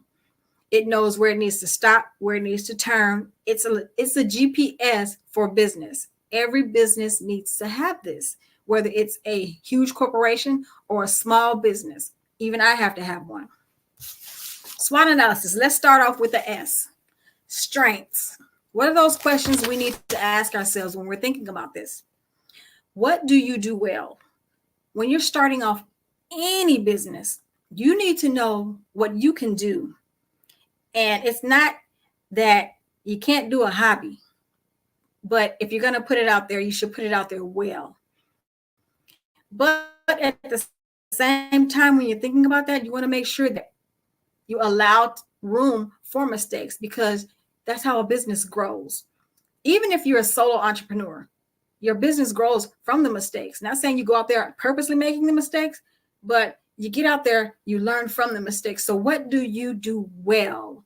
What can you do? This is a list that everyone needs to complete. This is something that needs to be done, if not once a year, at least twice a year or quarterly, to see where you sit and where you stand. What have you gained your strengths in? The second question under strengths would be, what unique resources can you draw on? Good question. Do you have friends? Do you have community members that can help you? What inner strengths do you have to make this situation better? So say, for instance, myself, I am initially starting off, I had a virtual assistant business. Where were my resources that I could draw upon? Everything that I knew how to do, from being a receptionist, being an administrative assistant, all the talents and things that I learned within the office realm, those are the things that actually helped me to start the virtual business. If you know how to create flyers, I knew how to create flyers. I knew how to create newsletters because that was something that was given to me. Take on all the things you've learned, even in high school. When I was in high school, I learned how to type. That was one of the positive things for me that helped me in a virtual business. Most virtual businesses, you need to know how to type. Most businesses, you need to know how to type, or you should have someone that can help you learn. Third question, what do others see as your strength? That is a very good question, because the thing about it is, it's not so much as what you know, but also those who watch you, who pay attention to you, who see where you're good at, they see the things that you don't even pay attention to because you're so busy going. So they're actually observing what you do. They're watching your work. They're taste testing if you're a cook. If you're an artist, they're watching your work. They're seeing how you're doing it. They're seeing whether you're getting better or not. Critique from outsiders those are your people who are actually your customers. Those are your best customers, because they're going to tell you. Now, not to say to lose who you are. Never lose your creativity. Never lose your uniqueness, because when you're starting a business, it's basically about your thought, where your heart is and your passion in it. But it's also good to be able to take some of the information that you've received from others, to take what you already have and make it better. It's not doing it for them, it's doing it for you. Remember, everything is always going to be about you and making this business something that can serve the community on a very high fashion. And you want to make sure that the business is continual. You don't want to put a product out there and just say, okay, I did it one time. You want to make sure that whatever you put out there, that they're going to say, you know what? Look at this. They want to share it with other people. They want to share it and say, look at this. Or they want to put it somewhere where someone sees it. Or if you're a cook, they want to brag about it. So others see what you're doing and they brag about it. That's the number one best way of marketing any business, is your customers, your friends, your family. If they really support you, they're going to put the word out there and they're going to say how good it is and you should try this product, whatever it may be. So we're typing into strengths. What are your weaknesses? What questions can we ask about this? First one, what could you improve? And you can go back over to your strengths, but the question is what others see as your strengths. What could you improve? Because when they're telling you about your strengths, guarantee they're also going to tell you what they think you could possibly tweak and do better on. Don't take it as an insult. Take it with a grain of salt, because in business, again, the customer, they always say, is always right. Not necessarily saying they're right, but it's just a different way of looking at the situation. Well, maybe if I do this, maybe I can tweak it a little bit. What could you improve on? What can you change to make it better? Second question, where do you have fewer resources than others? So the number one resource that a lot of people struggle with is finances. So I'm going to tell you something that someone who I used to be a leader said to me a long time ago. And at the time, I was an event planner. So you can tell that I've done a few couple things in my life to get to where I'm at now. And I've learned some things over the years. But one of the seeds that was planted into my life, And the one thing we struggle with as people is that we feel like we need to have $10,000 immediately before we can start the business, or we have to be in a certain spot in order to start the business. Not true. This person told me, use what you have until you get what you want. So if I wanted to be a event planner, I had to figure it out. What did I have? Let me see. At the time, I could go, I had the little finances that I had, and I can start off small. I made small gift baskets for babies, baby gift baskets for girls and boys. And I also made Mother's Day gift baskets. Those are my resources. But where did I go? The Dollar Tree. I went to the Dollar Tree and I made the best gift baskets, and no one would have ever known. And they love the gifts. You can take those things. You don't have to keep them in the packages that they come in at the Dollar Tree, because you know they have the price on it. That's $5. You bought me a basket for $5? No, you take the product out and you make it and you create it the way you want it to be, and it stands out and it's yours. Doesn't look like anything else anyone else has. So you take what you have, what resources that you have, and make it bigger. So then when you actually get more funding, which is mainly the problem, you can grow it out better. You can get bigger baskets. You can get better designs. You can get a little bit more creative. But sometimes you have to start out small. Same thing with a lot of people that I've noticed. If you're a cook, you love to cook. And some people feel like, oh my God, I need a big kitchen and I need these kind of utensils and I need this, that, and the other. Let me tell you something. I've seen this firsthand. Women and people. I know a lot of us live in these neighborhoods where you'll have someone doing a fish fry or a barbecue, or they're raising funds for whatever program for their family or the children or a trip or anything. And they will get out that barbecue grill. They will get out that deep fryer and sit it outside, and the family will come together and they will do what they need to make the money. They will go to the Dollar Tree or wherever they can get those styrofoam plates, and they get what they need to make these meals happen. It doesn't take much money to make spaghetti. It doesn't take much money to get chicken anymore. You notice that's the basic meal to sell meals for. That's the basic meal for African Americans when we really want to make money. And it's a filling meal. It's not, well, you do have to know how to cook, of course, but it would help very much so if you want repeat customers. So if you're trying to get a big goal of $10,000, you can do it weekly. You don't have to do it daily, and you don't have to have a huge kitchen. But one thing I will say is that I've noticed is most people who are doing that, they set, this is how much we've bought. So when this sells out, we're done for the day. That's it. So they don't make it to where they have to have so much of an inventory and they have nowhere to put it. So you got to think smarter. You know what I'm saying? Make it easy for yourself so you don't stress out. But the few resources that you have, use those. Use what you have until you can get better. Next question for weaknesses. What are others likely to see as weaknesses? That goes again, strengths and weaknesses. And I did just point that out. Like I said, when you're asking someone about your weaknesses, guaranteed they're going to tell you, when you're asking someone about your strengths, guaranteed they're going to tell you about your weaknesses. And sometimes they may tell you about your weaknesses first. That may be the little catcher. Like, oh, that hurt. Let it hurt. Swallow it and call it a day. But then focus. Take everything you hear with a grain of salt. Don't get so emotionally caught up in it because you ask the question. If you put the question out there, be willing to take in what they say. Again, with a grain of salt, and figure out what of it fits in with you. Chew the meat, spit out the bones. Some people aren't as eloquent when they speak or giving advice. They just flat out say it. And sometimes it can come across very curt and it can hurt your feelings if you wear your emotions on your shoulders.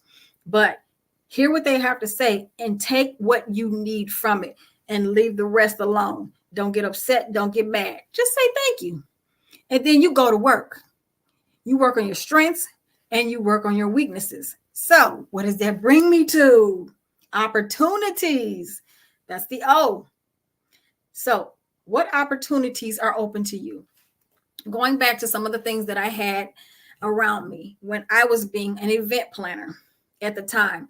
That was when I first starting out doing my women's groups and everything. So what I would do is for certain events such as Mother's Day, we would create raffles. That was so much fun. Opportunities open to you. Mother's Day, that's a big day. You know, mothers love, what woman does not love gifts? Even if it's the smallest thing, they love gifts. You know, little apple cider, not apple cider, but apple, the little wine that's in the bottle, but it's the sparkling wine instead of the actual alcoholic. Then you get lotions and perfumes and again, resources, Dollar Tree, Dollar General. I made the best gift baskets in the world. I enjoyed it because they enjoyed it. You have the grocery store, fruit baskets. Who doesn't love seasonal fruit? Everyone loves that. You can make those and sell those, but do it, you know, because fruit does go bad. So make sure that when you do something like that, put it out at a decent time so it doesn't go bad. Find out what your resources are. If you're a cook, send out flyers, put flyers in the neighborhood, create a menu that you know everyone's going to eat. You know, don't get creative. Sometimes my son used to tell me, Ma, you just went left with this. Everything was just fine. And then you had to start getting creative, which is that's what I do. I'm creative. So I have to be careful about when I create things. I have to figure out which market I'm trying to penetrate. So that's another thing with these opportunities. Figure out your target market. If you know you're in a neighborhood that people like just fried chicken and spaghetti and maybe potato salad and the French bread, do that. But if you're going to do a little bit more and you want to kind of splurge on it and make some pasta spaghetti with shrimp or whatever, you know, see, that's my brain. Then you got to think about the crowd you're going to do it with. You can't just do it with everyone. You have to kind of like, and if you really want to know how to help yourself, create samples, opportunities. Present the opportunity in a smaller fashion. That way, those who really want to, I want to try that. Do you make that? That was good. Get the information. Write it down. Figure it out. Okay, these people like this type of meal, but this one allows me to be creative. I get to splurge a little bit, you know. Next question. What trends could you take advantage of? Now, there are a million trends going out there. The one thing I will say, since we now have social media, pay attention. Go on to social media. That's one thing that will help you, but also get into your neighborhoods. See what people are talking about. See what they're liking. Drive around and see what is going on in your community to see what people are starting to like now. Put your ear to the ground. Ask people. You know where's a good place you can go to find out what people like? I'll give you a few of them. You got salons, you got barbershops, you have, if you go to these places, a lot of people go out to bars. They go to bars, people talk.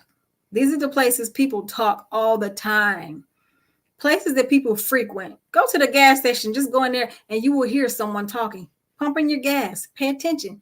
People talk. Girl, did you hear such and such and such? Oh, for real? You will hear these. These are where the opportunities are. Put your ear to the ground. And again, if you do have social media, you don't even have to post. Just scroll through and look and see what's posting all the time, what people are liking all the time. Check it out. See what's most popular about what it is you want to do.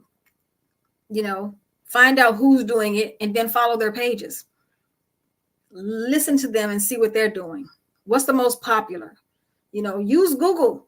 Google, type in a certain word, whatever it's according to. If you're a cook, you like to cook, what foods are popular right now? Type it out. And it's going to give it to you. Google will give you anything, everything. But these are the things that will really help you. Next question. How can you turn your strengths into opportunities? So, your strengths will help you networking.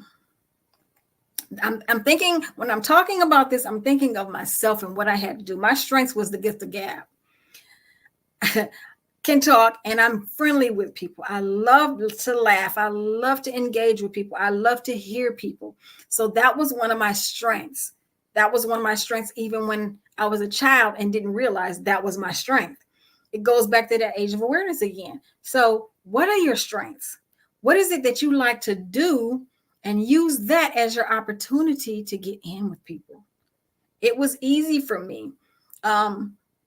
Because I like things, I have no problem with posting things. Okay, this is so good. Oh my God. You can't believe it. I have to share this with the world. This is that's me 100%. If I like it, if it's good, if it's profitable, I feel I'm going to put it out there. And most people know me. I'm just not going to post any and everything. That's just not how I do it.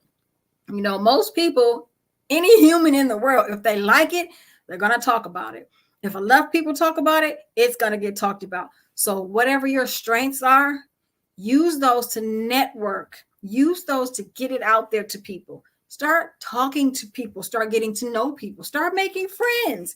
You know, those are some good opportunities. Not saying to get in there and start immediately, well, oh, I have this, you know, and I want you to try it. No, get to know people first. Be friendly. Get to know, show yourself friendly first before you start talking about your business and your product. Because a lot of people who are like, they just want to sell something. They don't want to get to know me. They want to know you care first before they even know what you know or know what you have. They don't care about your business. Excuse me, I'm a human being. Talk to me first before you start, you know, think about care about people. Put yourself in their shoes. Think about it. And you can use those opportunities. You just never know how it'll show up for you in those areas. So we've talked about strengths. We've talked about weaknesses. And we've talked about opportunities. So the next one we're going to talk about, which is going to complete your SWOT analysis, is threats. What threats could harm you? Now, when starting a business, we don't really think about that. At least I didn't. It's like, what do you mean threat? What kind of threat could I have doing this? Well, if you really want to know the truth about it, we always think in fear. What could possibly go wrong? That's basically what that question is asking you. What could possibly go wrong with what it is I'm doing? The one answer to that would be, what if no one likes what I'm doing? What if no one cares? Then that just means that you're in the wrong market. You're in the wrong group of people. And the one thing I've noticed is, and it's very unfortunate, that not all, but most of our family is not going to support us. Most, if not all, of our community that knows us is not going to support us. Why? Because they know us. They've either grown up with us. They've either lived with us. We've been in the same neighborhood. We went to school together. We've worked together. So most times they've already seen you interact. So they don't know the talents that you have. So that's what they're looking at, who you are, not who you're becoming, not the gifts that you have, especially if it's something that you haven't been doing and all of a sudden you just jump off the bridge and decide, oh, I want to be a cook. Oh, I want to be a news broadcaster. Wait a minute. Where did all this come from? You want to do what? You know, that's how they're looking at, you know, they don't have the belief in you because they haven't seen you doing it or working it for so long. That's one of the first things, is other people's opinions of what it is you're doing. They don't believe it. They're not going to support you. Most times, once they start supporting you, it's because strangers are supporting you. People that you would never think that you need to connect with. So how do you combat that? Start making new friends, getting out there, stepping out of your comfort zone and going into places and spaces that you've never been and getting to know these people, because I guarantee you, these are the people that are going to help you become the better you, and your business is going to soar because they're going to have information for you so you can grow and your business can thrive. And I guarantee you that fear and that dislike or disdain that you've had from your family or your friends or your community, it's going to change. Most times it does. Guaranteed to you. So next question on threats. What is your competition doing? That's a good question. That's a good question. You have to be able to understand that. What is your competition? Is everyone your competition? Not really. Not really. Not really. Everyone is not your competition, but it's good to know what everyone is out there doing. So then that goes back to what I was saying is do your research, find out what's out there, find out what's trending. The one thing you want to do with your business is make it different. What stands out with your business that's different from what everyone else is doing? You have to need a signature. You need a signature in order to thrive. You need to stand out. Okay, so she's baking cakes and they're baking cakes. So what makes each of those cakes different? Because I see fondant on both of them, but oh, you know what? They're doing like a Betty Boop kind of thing on most of their, they have a black outline and it looks almost cartoonish. Whereas these are more floral and I see pretty vibrant colors of reds and yellows and blues and turquoises. So which one do I want to get? Yours, it has to stand out, because the one thing you do not want to do is be completely rhetoric to what everyone else is doing, because the first thing people are going to think is, well, it's no different from what anyone else is doing. I don't see the difference. So you have to think about that question. Think about it really hard. What is everyone else doing? Stop before you, do the work, do what you like to do, make it fun. Don't stress out about it, but also pay attention to what other people are doing and never let them see that you're doing that. Because you don't want to think it's competition. Everyone deserves to be successful. We all are in this to be successful and to do what it is we love to do. That's the one thing that we all forget to do, because we're so busy grinding and hustling and moving and going that we forget to enjoy what it is that we're doing. So next thing I want to give you, or the last one on the threats, is what threats do your weaknesses expose to you? Ooh, that's deep. That is very deep. What threats do your weaknesses expose to you? So I want you all to think about that one. What weaknesses do you have? And one of them being fear. That's a huge one. So if you're in fear, then your competition, they're going to run all over you. They're going to stand on your head. They're going to leave you behind. What other people's opinions are, that's another threat of a weakness. That's another weakness. If you're worried about what everyone is thinking, you're never going to step out of your own comfort zone. Fear and everyone else's opinion. Having enough money, that's another weakness. You have to figure out what your weaknesses are. What are the things that could possibly stop you? And that comes from your thoughts. What are you saying positively in your life? What are you saying negatively? You got to keep those things rolling. You got to stay focused. And most of all, I'm not trying to be funny, but we really need to stop telling everyone our business. And that's serious. We want the world we want to share everything with the world. We want everyone to be happy for us. But unfortunately, in the world that we live in, everyone is not going to be happy with what you do. And the minute you tell your best friends, sometimes, unfortunately, they're not going to give you the positive information that you want to receive. They're not going to try to help you. Oh, you know what? I have a friend that knows this or know how to do this, and they can help you. No, they're going to say, what are you doing that for? You don't have time. When do you want to? They're going to find any reason to stop you from doing and being your best. So you have to be careful about who you put in that circle, especially when it comes to your business. Now, if they're really in it to win it with you, fine. But even then, so that circle that you have to start that business, that stays just as small as everything else. So I enjoy sharing this with you. I hope you got something out of it. And this is called the SWOT analysis worksheet. If you have any questions, please reach out to me at rebirthdimension@gmail.com. My name is Melvina Ford, and it was a pleasure to be with everyone today. And I hope this helps you. Again, SWOT analysis, strengths, weaknesses, opportunities, and threats. If you ever have any questions, don't hesitate to email. But I think that every business and every person as an individual should do something like this, because this will help you in life, not just in business, but it will help you in life. So with that being said, genius is common, and I will see you on the other side. Bye, everyone. What if you could build your own city?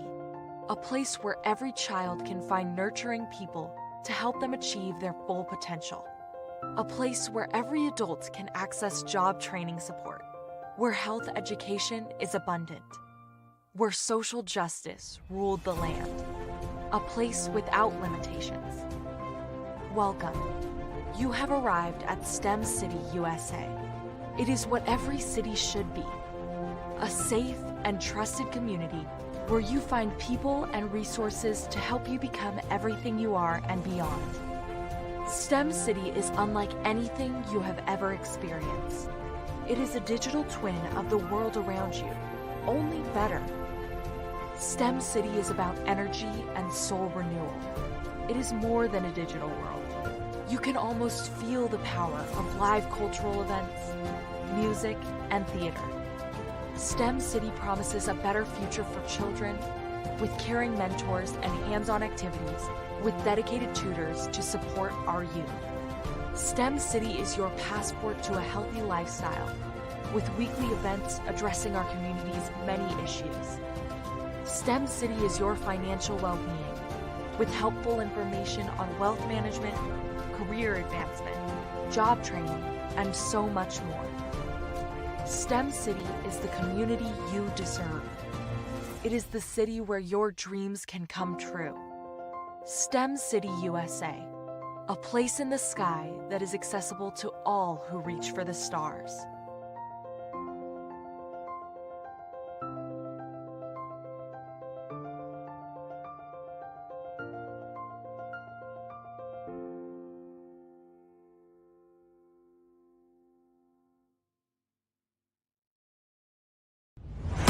Social media is evolving. It's more vibrant, more colorful, more energetic, and so are you. It's not just photos anymore. It's video, it's audio, it's subscriptions. And now there's Fanbase, a new monetized social network. Fanbase delivers the complete native app experience with full content monetization for every user. No algorithms that shadow ban your engagement or growth, and no ads. Follow anyone for free and subscribe directly to your favorite creators for $4.99 a month. Plus, show some love by tipping on any post. Also, make a Fanbase page and monetize your content the same way. Finally, connect with your followers by posting the amazing content you already create. And now, get paid for it. It's time to energize and monetize, because everyone's a fan of something and everyone has a fan base. Sometimes you got to hear the news from the Black perspective, and more specifically, Black publishers. And that's exactly why you have to download the HeyTie app, the largest mobile app delivering breaking news, videos, and podcasts from 200 of your favorite Black publishers. Yes, 200 Black publishers delivering news as it happens, literally all in one app. Go to HAYTI.com or download the app in the Google Play Store or Apple App Store. It's completely free, along with information that you can trust, so go check them out. Follow the Brand TV broadcast host, Grant McGaugh, as he visits with top executives and entrepreneurs to find out their secrets of success with their personal brand. Follow the Brand TV broadcast host as he focuses on brand development to build better relationships, bring value to your business, relationships, and career. You will enjoy listening to each episode that is tailored to speak to you directly. If you're looking for this type of clarity in terms of building your brand, you have tuned into the right station.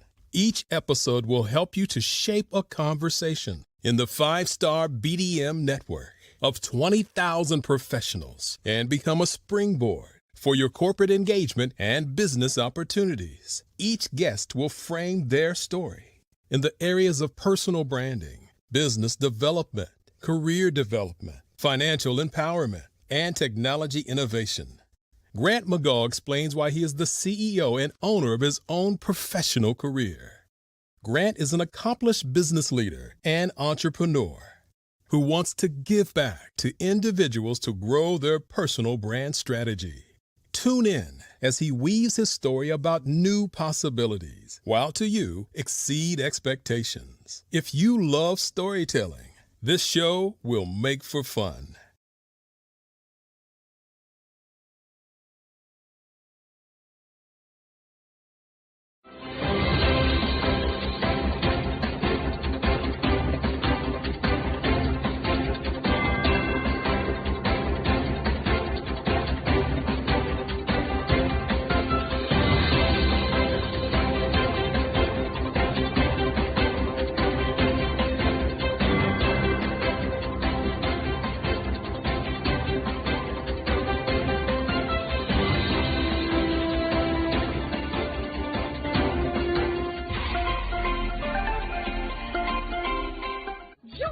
Dr. Eric Kelly III and a host of phenomenal speakers from all around the globe for this 7-day virtual event that you don't want to miss.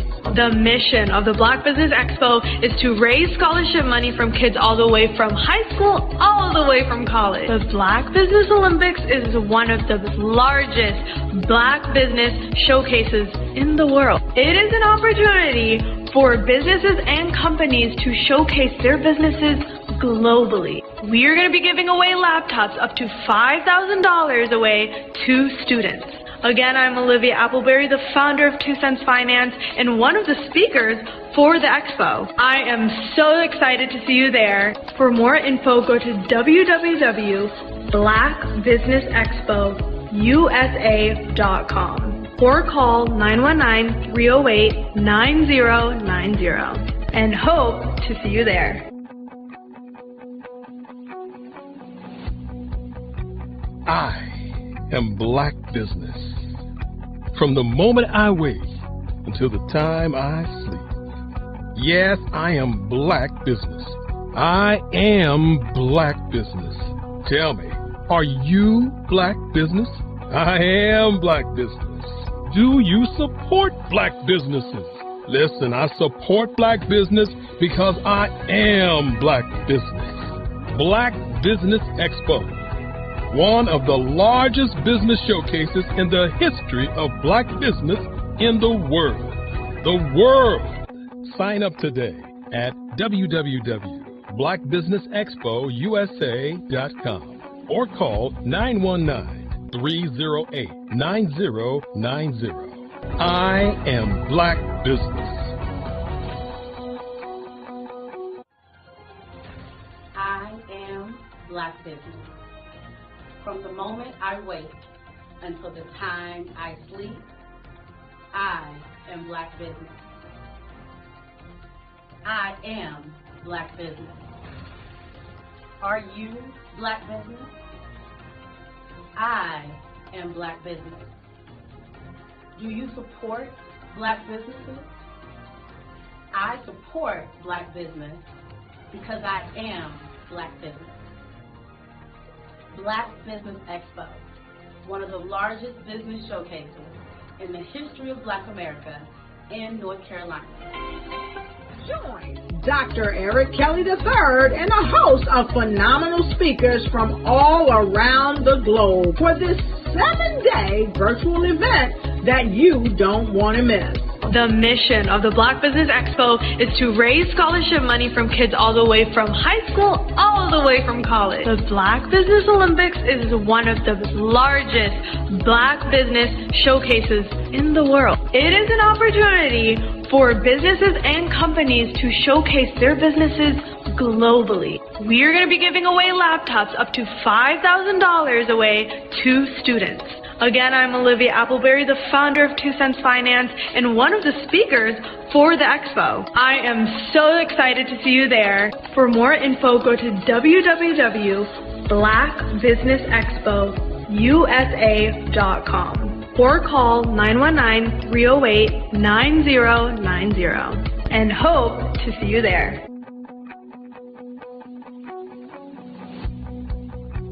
I am Black Business. From the moment I wake until the time I sleep. Yes, I am Black Business. I am Black Business. Tell me, are you Black Business? Black Business Expo, one of the largest business showcases in the history of Black business in the world.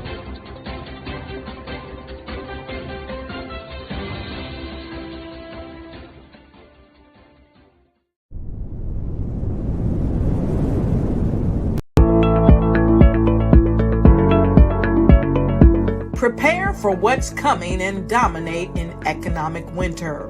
Stand strong and thrive by showcasing your great products and services globally through the Black Business Network and Black Business Olympics.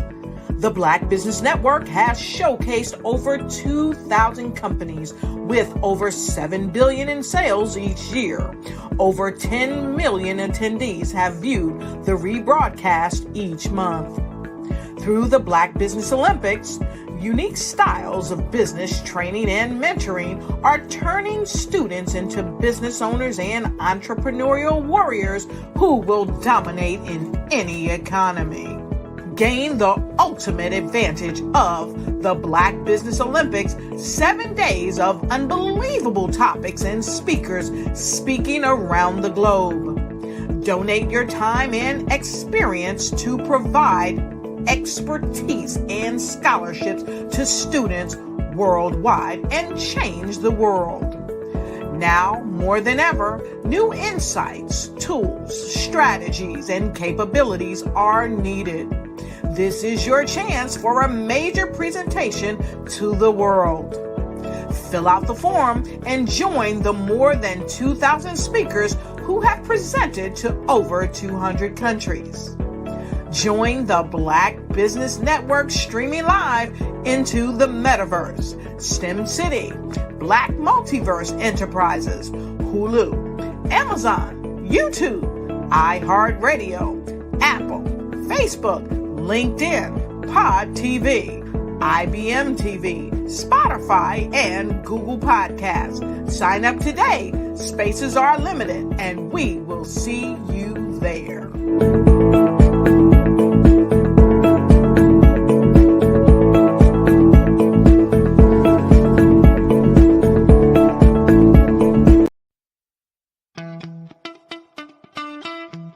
How many times have you been asked to help someone you didn't even know, a student, a business entrepreneur, or did you ever even ask, where did they end up? That business, that friend, that entrepreneur. Well, just maybe they ended up in a gang, bankrupt, homeless, or worse, dead.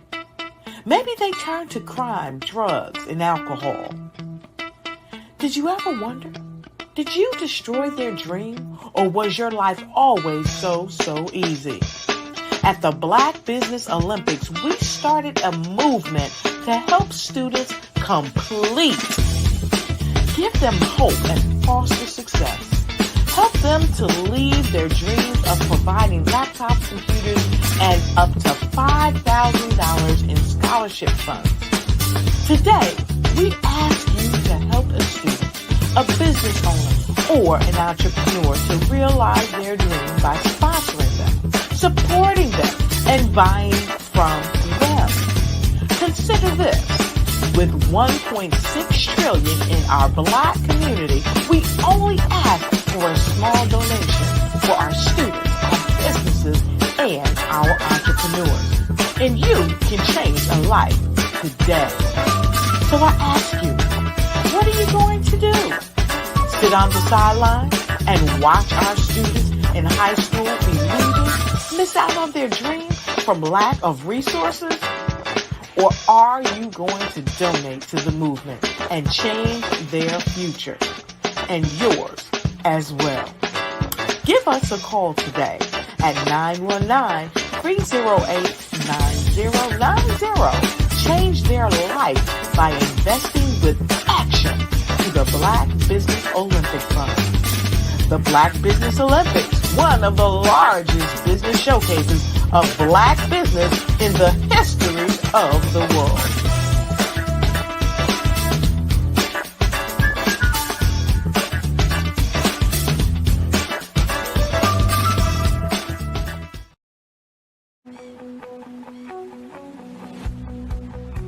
I am Black Business. From the moment I wake until the time I sleep. Yes, I am Black Business. I am Black Business. Tell me, are you Black Business? I am Black Business. Do you support Black businesses? Listen, I support Black business because I am Black Business. Black Business Expo, one of the largest business showcases in the history of Black business in the world. The world! Sign up today at www.blackbusinessexpousa.com or call 919-308-9090. I am Black Business.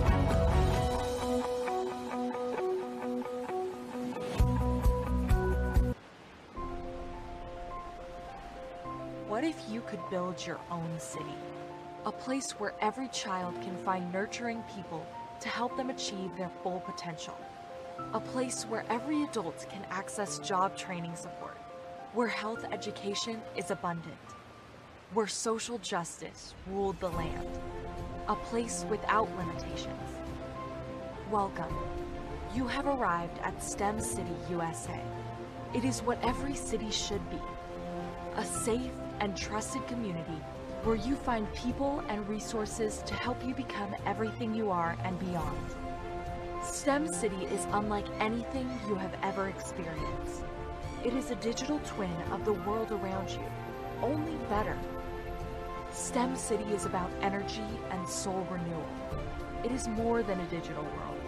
You can almost feel the power of live cultural events, music, and theater. STEM City promises a better future for children with caring mentors and hands-on activities with dedicated tutors to support our youth. STEM City is your passport to a healthy lifestyle with weekly events addressing our community's many issues. STEM City is your financial well-being with helpful information on wealth management, career advancement, job training, and so much more. STEM City is the community you deserve. It is the city where your dreams can come true. STEM City USA, a place in the sky that is accessible to all who reach for the stars.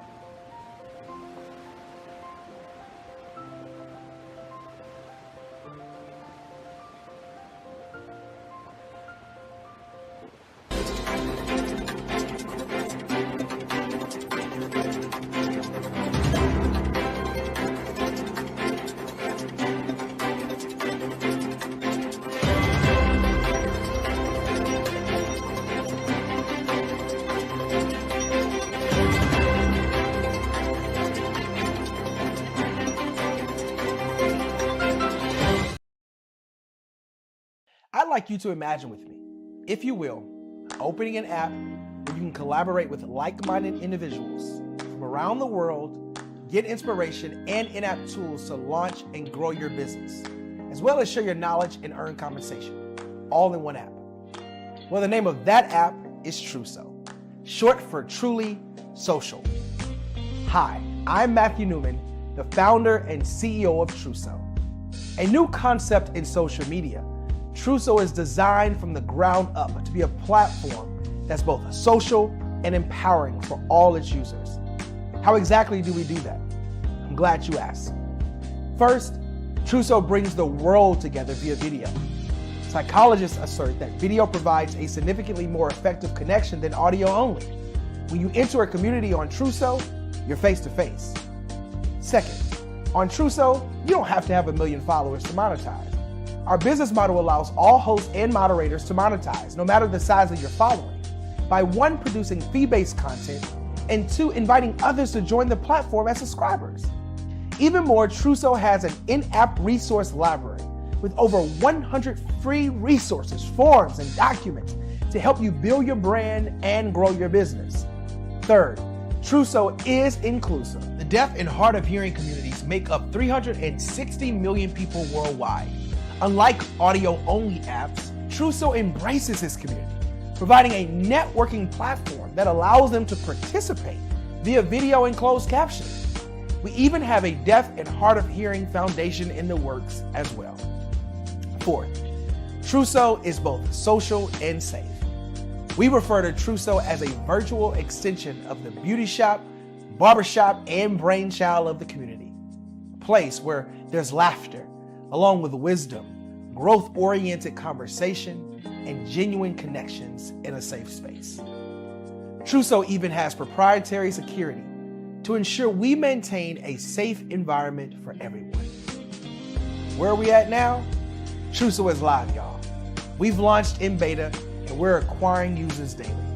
We have an incredible development and marketing team, plus amazing celebrity influencers at the table, helping us spread the word around the globe, beginning within the African diaspora and beyond by creating a safe space for growth, connection, and collaboration.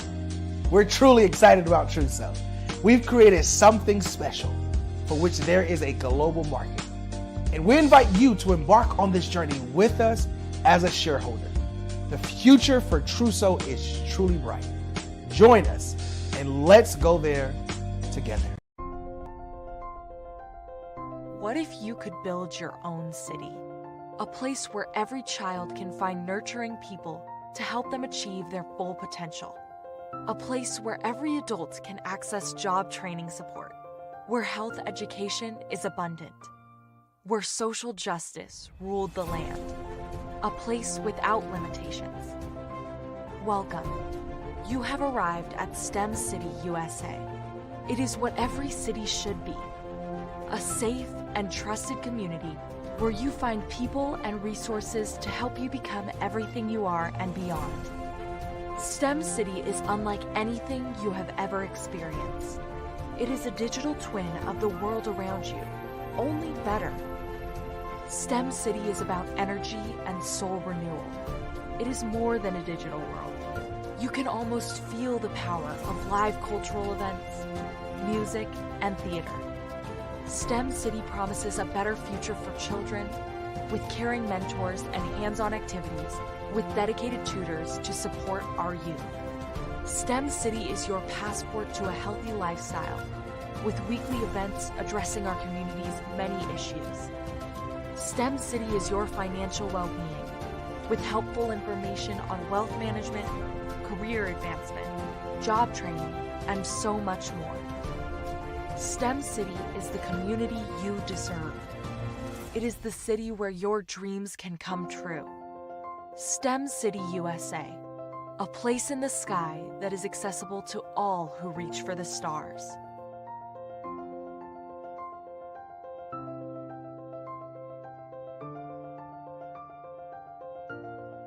Phenomenal Tanya T. Wise, who is here from the great state of Maryland. Tanya, welcome and thank you for being with us today. Can you indulge our audience a little bit and tell them just a little bit more about who you are and what it is that you do? Well, I love being able to talk to people and have a magnetic attitude, being able to just show them. So I always like to say, level up is Coach at Tanya T. Wise here.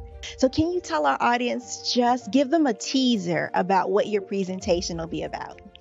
So my philosophy is that we should all be living our dream life. So tomorrow I'm going to talk about how you start living your dream life. What are some of the things that you thought about in your childhood that you just kind of let go and dormant? Wow. And I want to reignite that and just give you some pointers and some tips, some tools, some strategies to be able to start living your best life now. And guess what, Rhonda?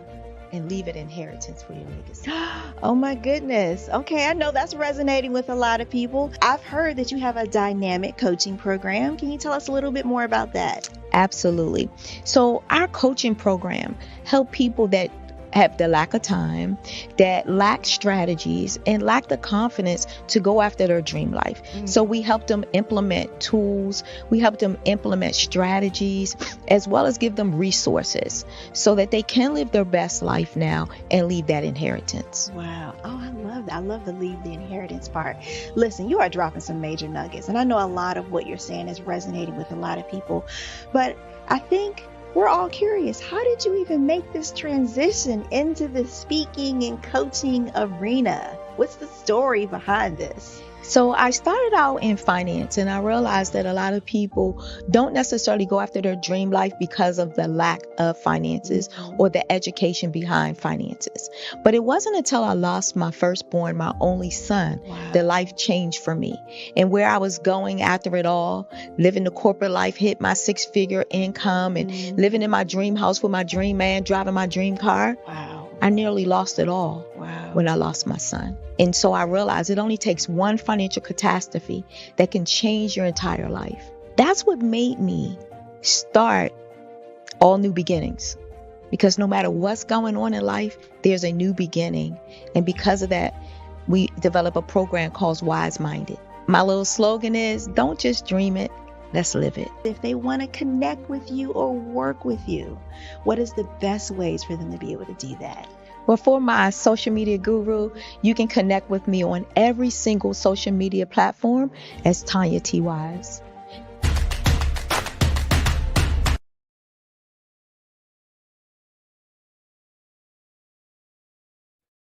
Hey everyone, it's Grant McGaw, CEO of 5-Star BDM and host of the award-winning Follow the Brand podcast and TV series, where I help you to build a 5-star brand that people will follow. My genius is personal brand development through intelligent communication and helping you achieve your business and career goals. I am a requested speaker on digital technology and brand development issues. I want to work with you to increase the value of your current opportunities while attracting new ones. Every one of you is unique, and we all share challenges that can be addressed through smart branding. As a super connector, I work with you as an executive coach to guide you along the complicated business and career development road, providing the enhancement tools and information you need to succeed. Together, I will help you succeed in today's challenging business climate. I will evaluate and measure your progress. Best of all, I am right alongside you every step of the way. Build the brand called you. Genius is coming.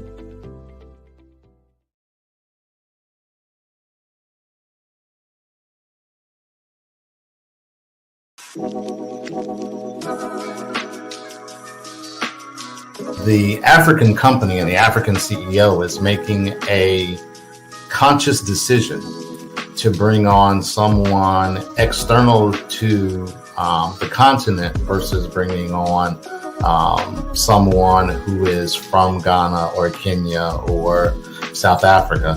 And so the skill sets of the people that we take through our executive leadership training program and ultimately on the placement, obviously have to be extremely high caliber. So what we look for are corporate executives at the vice president to C-suite level, as well as Black entrepreneurs. When we look at the Black corporate executives, we're looking for some very specific skill sets, whether that be around supply chain, sales and marketing, engineering, product development. We want our folks to be able to add immediate value to the corporate board, right? And the other thing is, even if they don't necessarily have specific industry experience, they're bringing a diversity of thought.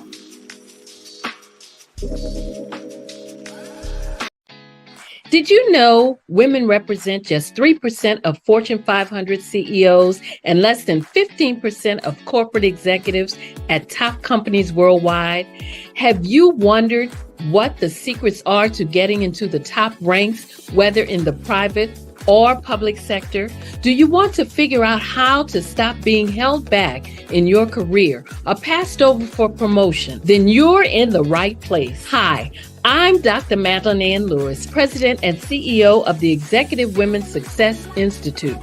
I have decades of experience in the military, the federal government, and corporate America, and my mission is to help women succeed and tap into their full potential.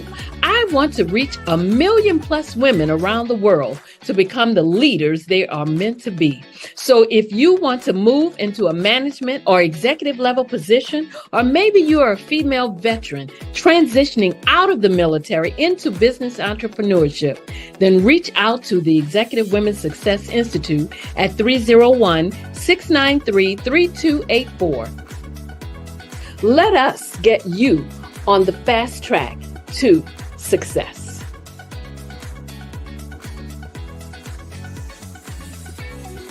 Hello, I am Dr. Eric Kelly III, the visionary strategist and founder of the Black Business Olympics. I invite you to showcase your Black-owned businesses on the Black Business Network global stage. The Black Business Olympics is a global Black Business Network platform that propels Black-owned businesses into the international spotlight. By showcasing your business on the Black Business Olympics platform, you can reach a worldwide audience of potential customers, partners, and investors. You can also establish yourself as a thought leader and expert in your field, attract lucrative partnerships, and more speaking engagements. In addition, the Black Business Olympics platform provides a valuable opportunity to connect and collaborate with like-minded entrepreneurs and business professionals from around the world. This can lead to new business opportunities, ideas, and relationships.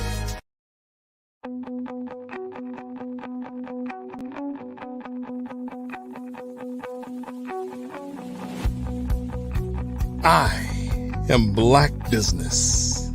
From the moment I wake until the time I sleep. Yes, I am Black Business. I am Black Business. Tell me, are you Black Business? I am Black Business. Do you support Black businesses? Listen, I support Black business because I am Black Business. Black Business Expo, one of the largest business showcases in the history of Black business in the world. The world.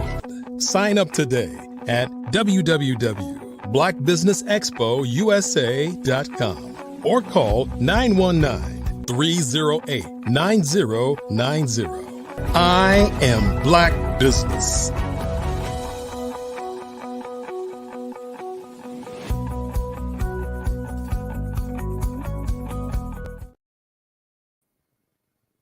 Good afternoon, business owners, entrepreneurs, thought leaders, and corporations. Welcome to the Black Business Network. My name is Melvina Ford, and I am your business moderator for this afternoon on the Black Business Network. The Black Business Network is a 24-hour business network showcasing Black businesses, business owners, entrepreneurs, and thought leaders worldwide. We have speakers from North Carolina, London, Singapore, Africa, Japan, and cities all over the United States. The Black Business Network is a global community sharing its business knowledge to empower, inspire, and educate Black businesses about business. It is my pleasure to bring to you our next speaker for the afternoon, and her name is Felicia Ward. Ms. Ward is a founder and principal strategist in marketing. She is a Fortune 100 marketing communications strategist, Fortune BLK member, board president of HR for You NIC, Amazon best-selling author of How to Break the Glass Ceiling and Still Keep It Nice, an international keynote speaker. Help me welcome to the stage, Ms. Felicia Ward.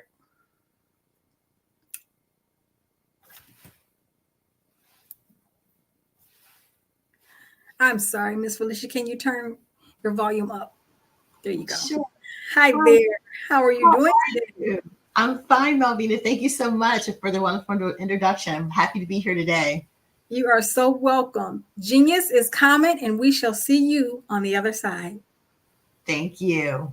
Good afternoon, everyone. I am excited to bring you a keynote speech today about the top 5 AI research tools that will help you with your reporting insights in marketing. So first, I want to start out by talking about some staggering statistics. If you haven't already heard, 95% of jobs will be taken by artificial intelligence. Because of that, it is imperative that you start being a person who utilizes AI in your business and in your personal life. And here's another statistic. In the last 8 months, 9 Fortune 500 companies have completely eliminated the chief marketing officer position. That's right. What's happened is that AI is able to do some of the things that people in the marketing department can do with ease. So when marketing first started out, you had the ability to look at data analysis, look at analytics, look at your social media, put together a report. But the problem is it's not done in real time. By the time you compile a market research report and make a recommendation, the data and the information that you are given is already out of date. So you have to be a person and a company that actually implements and integrates AI into your business. So I want to start out today by just talking about that it's important that you have data-driven decision-making processes within your marketing. So today I'm going to explore what the top 5 AI research tools and how to utilize them and how they're revolutionizing marketing and how you can help uncover some valuable insights from them. The first, of course, is trend analysis. That is a great market research tool to utilize AI for because it will help you define what trends are in the marketplace and the significance of consumer behavior. Why are consumers purchasing certain things? Why are they gravitating to other things? Well, if you look at your trend analysis, it will tell you that. Artificial intelligence utilizing trend analysis can help analyze vast amounts of data and help identify these emerging trends, and it will actually help you analyze the data much faster and at a much greater velocity than you would be able to. When you're utilizing these AI tools like Google Trends, and also look at social media platforms, look at the analytics that they're providing there. Every day, the analytics change. In fact, that analytics change real time every couple of seconds, as opposed to if you're looking just at data analytics and social media, it might be changing once an hour. So you have to understand how algorithms work within the tools that you use so you can actually help look at and contextualize and help you enable you as a marketer to capitalize on marketing opportunities.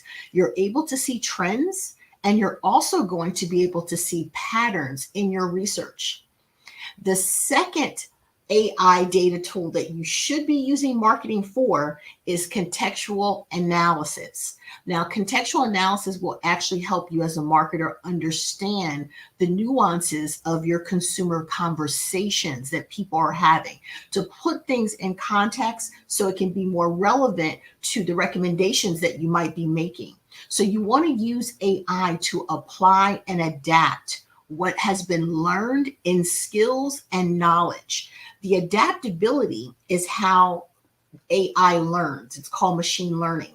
So the more you're able to put something in context and go back and ask a different question within AI, you're learning from AI and getting better data, and AI is learning what it is that you're trying to ask of it. And every time it learns new data, it actually is learning in real time. The information that you're getting from it is going to be better and more nuanced and more precise. So you want to be able to put things in context. So you want to be able to give examples of things. So you don't want to just say, what were the sales last night? What were the sales last night between 7 and 8 p.m. during a thunderstorm comparative to last year's thunderstorm around the same time?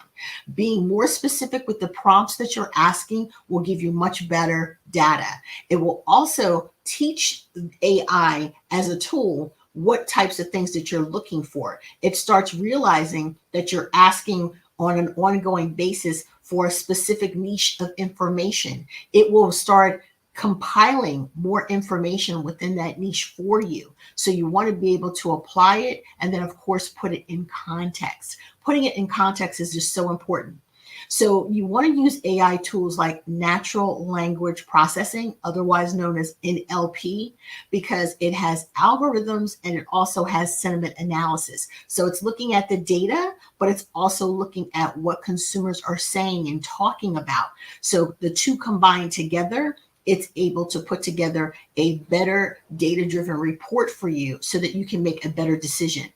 And it also helps marketers decipher the context behind what the consumer sentiment is. Well, it'll help give you a better, more targeted strategy. So certain things are happening because consumers feel a certain way at a certain time, but that time period will change and then the analytics will go back to the norm. So you want to be able to set benchmarks of what the norm is in those situations and then be able to put in context for the people you're providing reporting for as to what has changed in the marketplace, that what's happening right now. It might be an event. It might be something that has just occurred. It could be a power outage, anything that's going to affect your data. And that's just super important so that you're getting good information. And then, of course, everyone knows competitive analysis. So it's so important to stay on top of the competition, find out what's happening dynamic within the market landscape. And you want to be able to compare data from an industry competitor to determine their strengths and their weaknesses and compare it to your own and conduct a SWOT. Strengths, weaknesses, opportunities, and tactics. And then you want to use AI, you want to use intelligence tools like SEMrush and SimilarWeb. They will give you a more accurate competitive analysis. They will tell you the keywords that your number one competitor is using. They will tell you the number one products that they have over you. They will tell you whether or not they're advertising in the market. Are they doing billboards? Are they only online? That information is crucial so that you can compare apples to apples. So often people are looking at their competitor and they're only looking at their sales. You have to look at more than that. You have to do a deep dive. If you have consumer personas, they have consumer personas. Who are their consumers? What are their consumers buying? What can't they get enough of? What's missing in the market? Conduct a gap analysis so that you can find out what's missing in the marketplace. What do people want more of? What do people want less of? Is there something that you can bring back to the marketplace that people miss? Those types of analytical tools, when you use that with AI, become super powerful. You want to be able to do intelligence, competitive analysis in real time. So you want to step your game up and not just do the old-fashioned competitive analysis. When you have these data-driven analysis and competitive strategies, you're actually able to have performance metrics. And that empowers marketers to help refine the strategies that you're putting together, which makes you more valuable as a marketer. The fourth is sentiment analysis. It is my favorite AI tool. It is my favorite market research tool without AI because it helps provide an impact of the consumer sentiment on brand perception and also their purchasing decisions. Why are people purchasing what they purchase? Well, the only way to find that out is in sentiment analysis, where you can see in real time when people go, "Ooh, Chanel has a new bag out." You get to see hear the response and the chatter of what people say. I like that color. I like that bag, but I don't like it in that color. I wonder what happened to the other bag. So what ends up happening is that it's almost like being a fly on the wall to hear the visceral response that people have to your new products and services that are out in real time. That's so important so that you can course correct. If something comes out and the colors are horrible, change the colors immediately, comparative to waiting to the end of the month or the end of the quarter to say, oh, we need to make a change. That color didn't work out. As marketers, you have to be on it. And when I say on it, you have to be a marketer that utilizes AI, because they're not going to let people go who know how to use AI. They're going to let people go who have no knowledge of AI, no tool usage. They don't understand the importance and they don't know how to work with AI. So I strongly recommend you start utilizing it so that it's more effective for you to start learning AI, applying AI, integrating AI, and then making it a very powerful tool so that you become more valuable within your business, within your marketplace, and you're able to compete with some of the larger companies because you have access now to some of the same tools. And with that sentiment analysis, you're actually able to gauge in real time the consumer feedback to help identify consumer preferences, as I stated, and also expectations. Oh, I thought they always come out with 5 colors. Why do they only come out with 2? So you're not meeting client expectations if you only come out with 2 and you've always come out with 5. Maybe you didn't notice that you came out with 5 or that the expectation was 5. Now you do. And again, you can now course correct. So AI sentiment analysis helps with those tools that help extract emotions and attitudes from textual data. So you're taking the emotions that people have, it's able to quantify that information and then utilize that and put controls and create benchmarks so that data analysis is then created from the sentiment analysis. So it's not just hearsay that it's polled X number of people, it's heard from X number of people, and how often, how frequent, what do they do?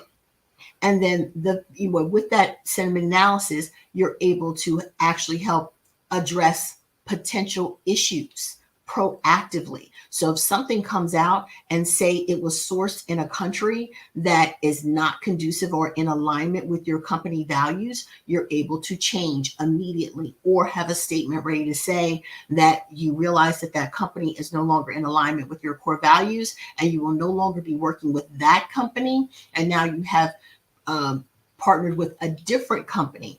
And you also could put out a statement that you have now changed the standards of how you select your partners in terms of sourcing products. And that's very important because it's always good to have a statement ready to go and then have a selection process. How did you select that particular vendor? What has been your standard operating procedure to this point? And when something happens that's disruptive or that's not in alignment with what you do, it is the perfect time to update that information. Okay. And the 5th tool is predictive analysis. So this is the future of marketing insights.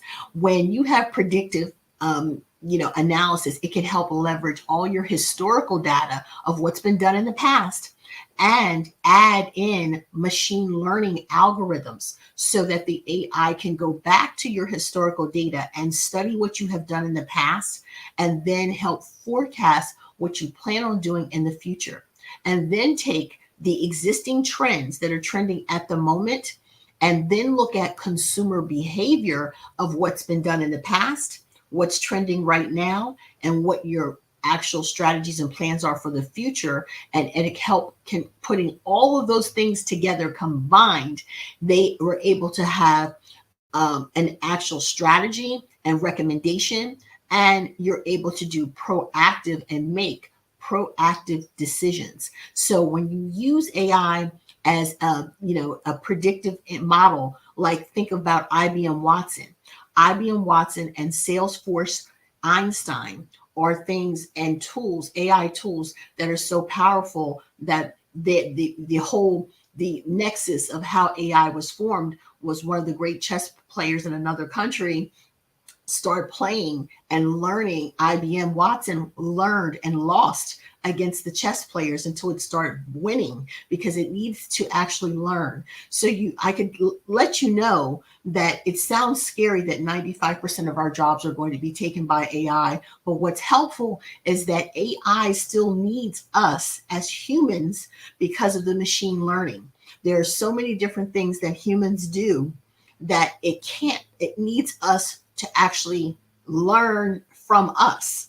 And because we have so many different ways that we do things, AI in terms of consumer behavior, it still needs people to be able to study how we work. Chat bots are, if you look at a chat bot, I tell people, if you work in retail and you are able to have emotional intelligence on how to deal with people in a retail selling situation, it is a perfect opportunity because you have that skill set and you're able to work well with customers and you're affable. You should go ahead and apply and start learning about chatbots, because chatbots will automatically make recommendations and do what they think a salesperson does within the store, but it's missing the human element that they fail to realize that when it comes to AI, it does not understand certain things. And the things that AI does not understand is what, as a marketer, you should be pumping up your skill set on. So for instance, AI does not understand emotions. It does not understand style. It does not understand customer services and why people are not meeting their expectations if it's not tangible to the computer. So you have to understand that when you're dealing, you should dig in and make sure you know without a doubt, dig deeper into the insights that you have with customers and customer behavior. Dig deeper into your employees and employee relations, customer and client relations. Dig deeper into ethics. Dig deeper into diversity, equity, and inclusion. Dig deeper into pay equity, because these are things that AI does not understand. And so you're able to bring the consumer behavior aspect, you're able to bring your emotional intelligence and your skill set as a marketer, believe it or not, is historical data that AI is not privy to. So it still needs to learn from us why people like a red shirt better than a blue shirt. As far as AI is concerned, it is a shirt. So it does not understand why you have a preference from one or the other. But once it understands what the preference is, it will change its algorithm and the machine learning will get smarter and get better. So I want to encourage everyone to not only utilize AI, but start infusing it and integrating it within your business and go deeper. Don't just look at ChatGPT. Look at how you can use AI for a checklist, how you can use it within automation, how you can help improve the client experience. And then I want you to look at, as I said, things that are intangible, information and data that you can gather when it has to do with human behavior and human sentiment and human emotions. And that you look at the ethical aspects. Only marketers are going to be able to talk about things like data privacy and why it's a concern for consumers. As far as AI is concerned, it does not understand that. So dig deeper into that. And I want to encourage you to let's harness the power of AI together to help shape the future of marketing. So I encourage you to embrace these technologies and unlock a deeper consumer connection to data-driven decisions combined with consumer behavior. I thank you guys for this opportunity. Again, I'm Felicia Ward at Felicia Ward Marketing, and we are an African-American, female-led marketing communications and leadership development company. And what we do is we help position people into thought leaders. Our top customer persona is time-poor executives, entrepreneurs that are seeking thought leadership, and we help them with their bespoke personal branding, marketing strategy, and how to integrate their marketing strategy, their thought leadership content, and peer engagement at a higher level and create strategic visibility.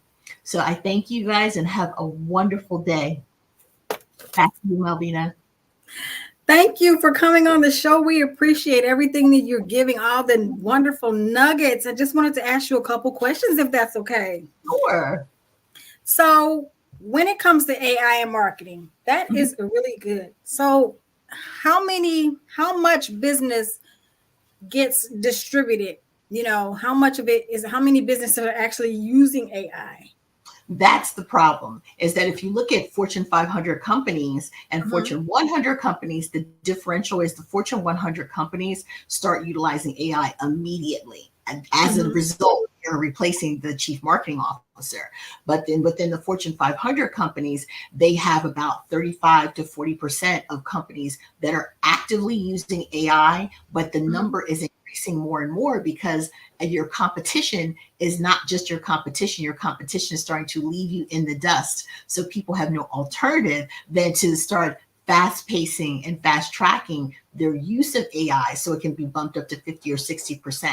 So you have a lot of companies that are only using like 10% of AI. Those are small businesses because they don't really understand how to use it, but they understand what ChatGPT does and the power of that. And that's kind of like on the outside. But then when you have a mid-sized business, as I said today, I wanted to talk about the reporting because the reporting, it's now gotten up to about 68% because the reports are more important because how do businesses make decisions? Data-driven decisions. When you go into board meetings, they don't want to hear about feelings. They want to talk about numbers. So AI incorporates and fits perfectly in alignment with what a business wants to do. So when it comes to reporting, you can really up your game if you start at least using the reporting skills and the top 5 tools that I was talking about so that you can speak apples to apples. And when you're doing that as a small business, I want to encourage them to start utilizing and integrating it more into what you do. Just something, very simple, like automated responses. When people use something like Calendly to book an appointment, you can use a different tool like Dubsado or something where you can get an automatic message that says your meeting has been confirmed. That is AI. Look at when you make a doctor's appointment, you have no choice. They are using AI and says your appointment has been confirmed. And then they remind you that you have an appointment coming up in 24 hours. And they remind you again, your appointment is at such and such time. That's AI. So at this point, look at how many jobs that has taken away. There's no, people don't need secretaries. They don't need front desk receptionists. You don't need to have a virtual assistant to book your appointments. You book your appointments yourself. You get notified. And if a person needs to make a change in their schedule, they're able to do it immediately. So that's just a ground level change in how AI has affected not just business, but within our personal lives, that you're utilizing AI, instantaneously, and how that has affected just one marketplace. Wow. That's pretty good. So would you say that it's a generational gap between, using AI versus not using AI? Is there a fear of it? And what can we do to help, those who don't understand what it truly is and that it is transitioning into this now, phase of life?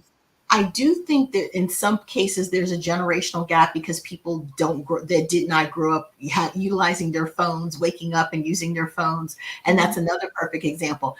I was in a store a couple weeks ago and there was an older couple. They were going from store to store and asking people, where were the alarm clocks?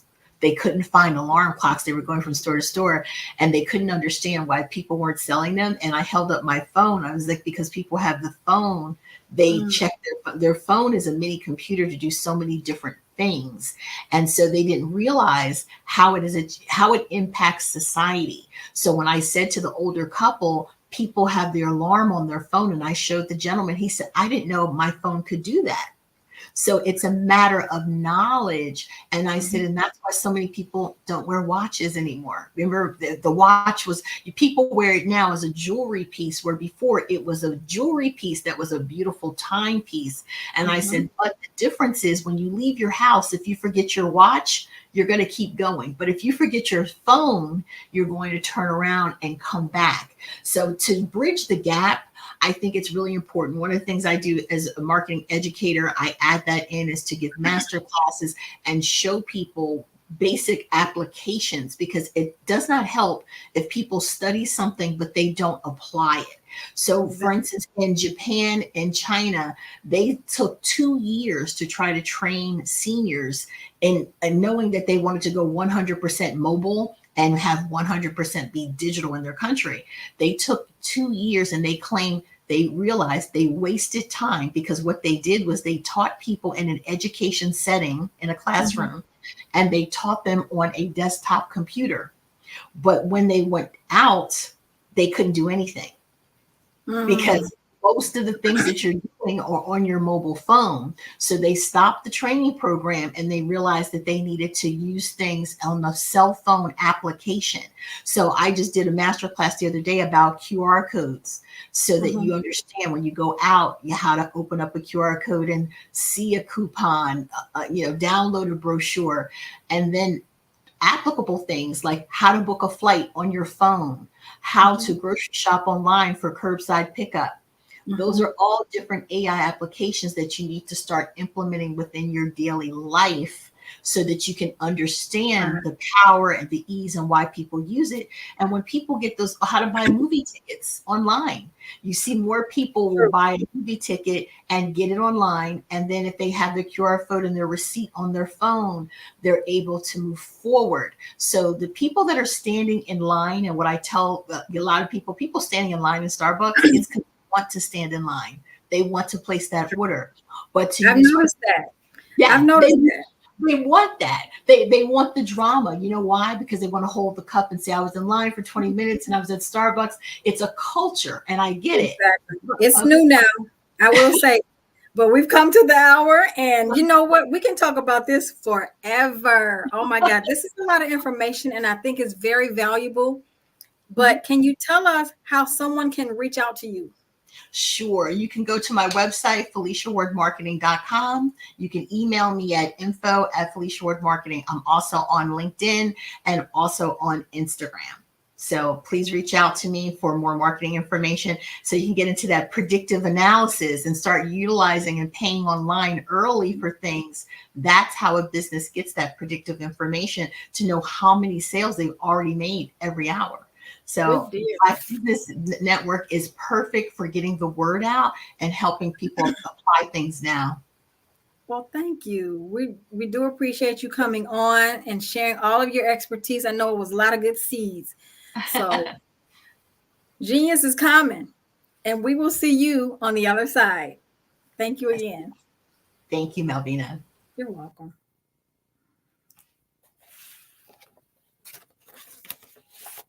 Thank you again for that.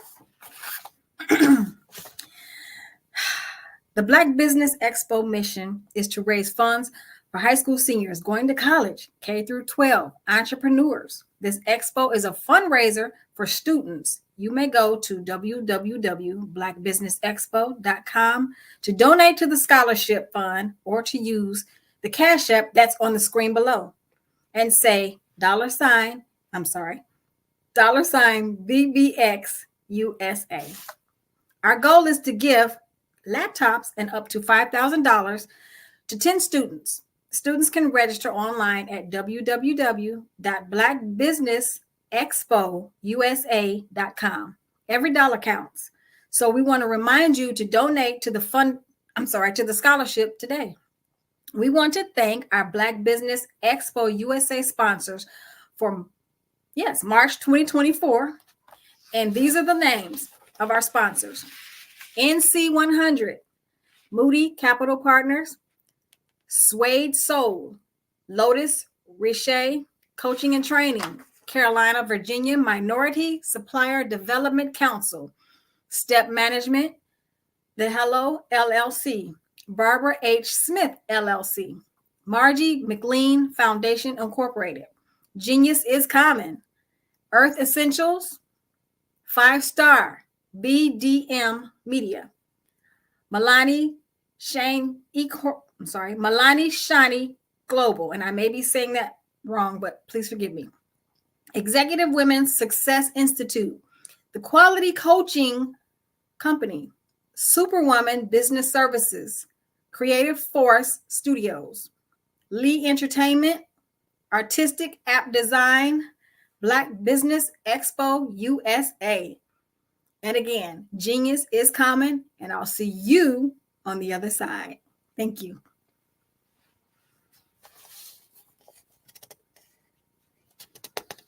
I'd like you to imagine with me, if you will, opening an app where you can collaborate with like-minded individuals from around the world, get inspiration and in-app tools to launch and grow your business, as well as share your knowledge and earn compensation, all in one app. Well, the name of that app is Truso. short for truly social. Hi, I'm Matthew Newman, the founder and CEO of Truso.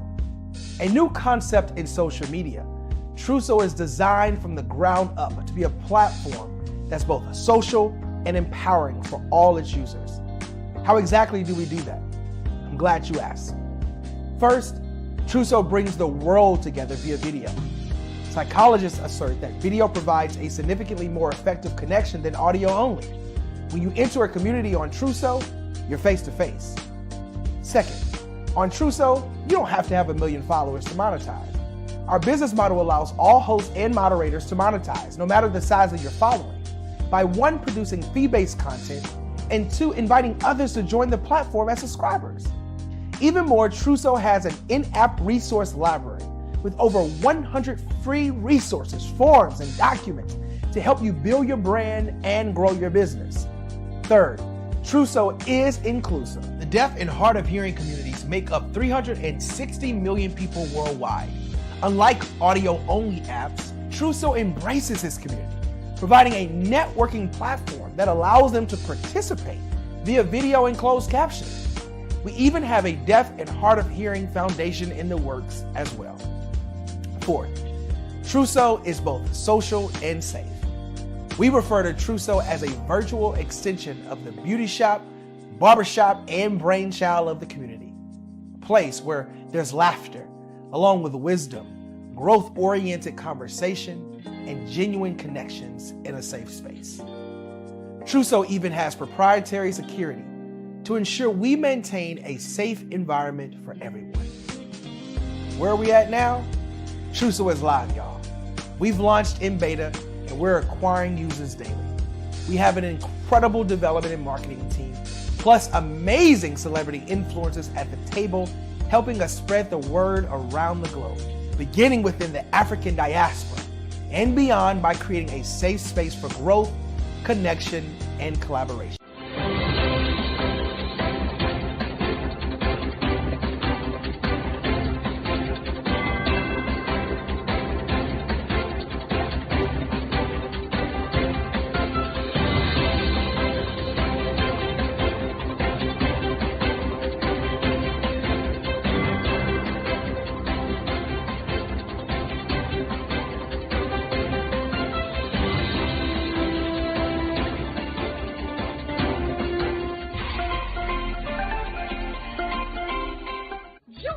Dr. Eric Kelly III and a host of phenomenal speakers from all around the globe for this 7-day virtual event that you don't want to miss.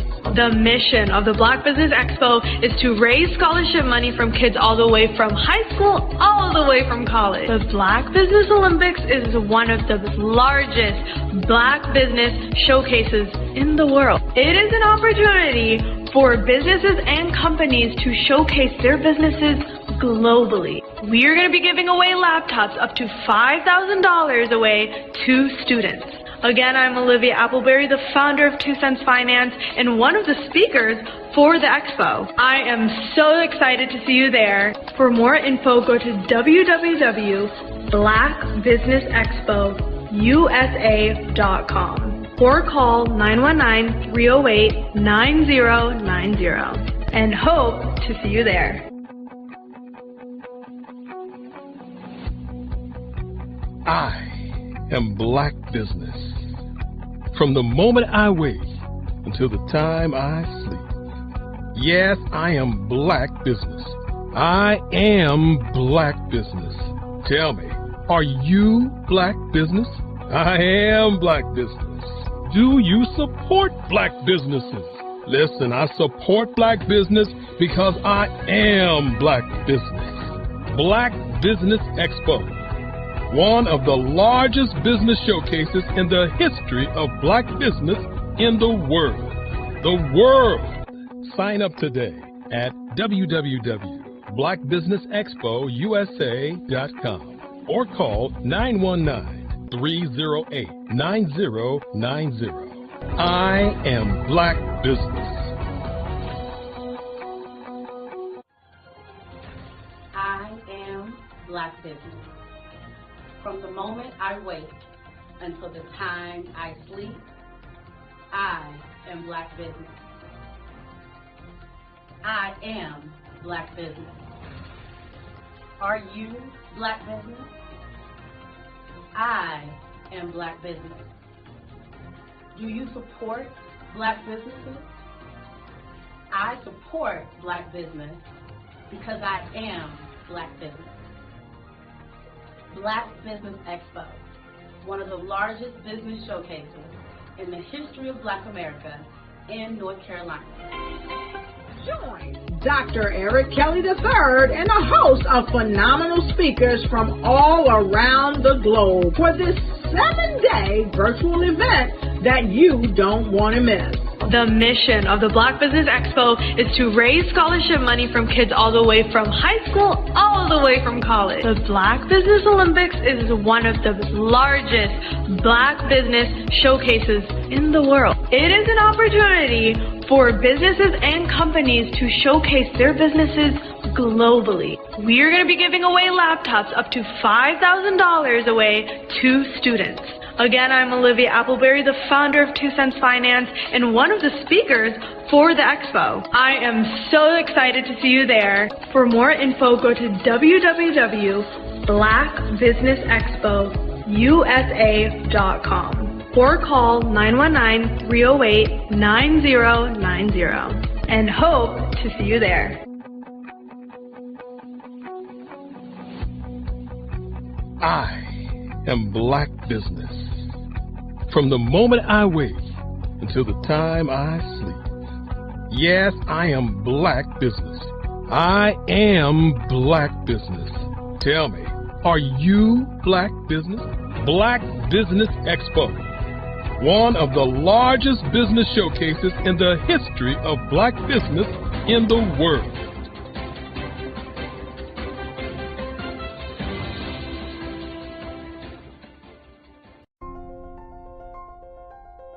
What if you could build your own city? A place where every child can find nurturing people to help them achieve their full potential. A place where every adult can access job training support. Where health education is abundant. Where social justice ruled the land. A place without limitations. Welcome. You have arrived at STEM City, USA. It is what every city should be.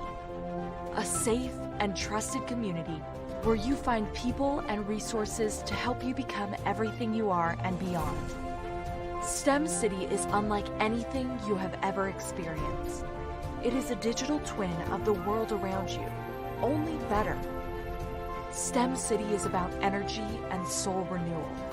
It is more than a digital world. You can almost feel the power of live cultural events, music, and theater. STEM City promises a better future for children with caring mentors and hands-on activities with dedicated tutors to support our youth. STEM City is your passport to a healthy lifestyle with weekly events addressing our community's many issues. STEM City is your financial well-being with helpful information on wealth management, career advancement, job training, and so much more. STEM City is the community you deserve. It is the city where your dreams can come true. STEM City USA, a place in the sky that is accessible to all who reach for the stars.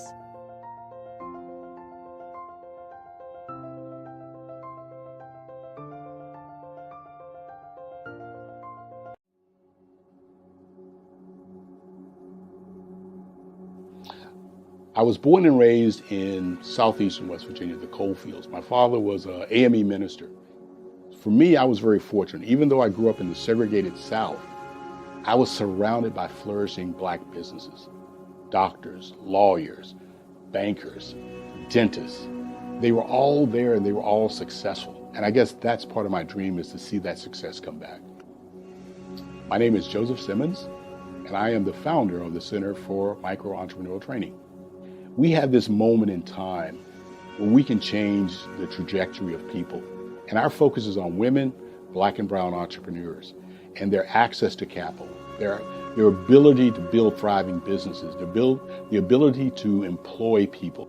There's a study that showed that in those three communities, especially Black and brown communities, $1 stays in those communities for 30 minutes. In white community, $1 stays in their communities for 8 hours. So think about it. For you in a Black or brown community to get gas, to get food, to go to a restaurant, you've got to leave your community, take those dollars out of that community and take it to another community that's already being well served. So if we can reverse that, if we can go from 30 minutes to an hour to 2 hours, that's progress. That's what we need to do.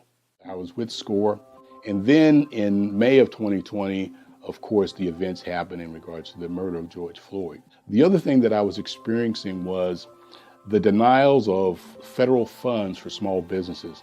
And it revolved around one thing. These businesses were not being prepared for grants and for government programs. And I came up with the idea for the Center for Micro-Entrepreneurial based off those two things. Morgan Stanley had a report out in 2020, first quarter, and it talked about there were 3 groups that were massively devastated by COVID-19 on their business. That was 1, women, number 2, Black, and number 3, brown entrepreneurs. The research showed that they had less cash on hand, they had less opportunity to go into a bank and get money, and they were very dependent on family and friends to keep their business up and running. If we can focus on those 3 groups, then we can have a dramatic impact on our communities. Really, the focus is on 3 areas. And those 3 areas are 1, the people, number 2, the courses, and number 3, a support network. Here at CMAT, we will provide you with the fundamentals for generational success. And you will be creating a vibrant community by attending our 5-day immersive training course.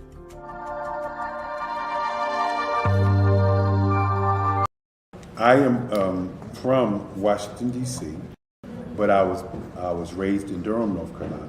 I came to Durham when I was about 5 or 6, and then I traveled back and forth to D.C. because it's where my people are from.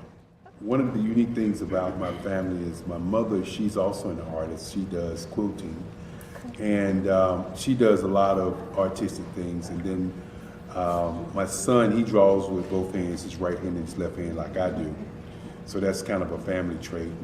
And then my other son, he's a videographer, and my daughter, she works, she's a regional vice president for Sunglasses.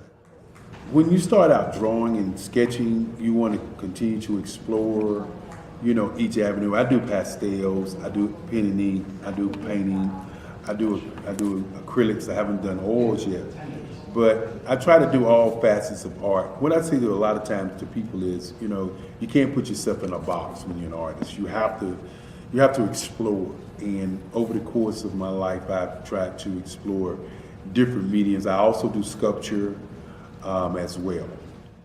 I choose my subjects by the intensity that they have in their faces, or the intensity that somebody is moving, because I do more than portrait drawings. I also do I do abstract, and then I do figurative drawing also. What happened in this particular show is that I started out trying to come up with something that would be a little bit different than what everybody else is doing. So I was working on a Barack Obama show, and they wanted me to do some paintings of Barack. And so what I did was, because of the deadlines, I kind of did it kind of fast. And then I realized when I was doing it fast, I enjoyed it.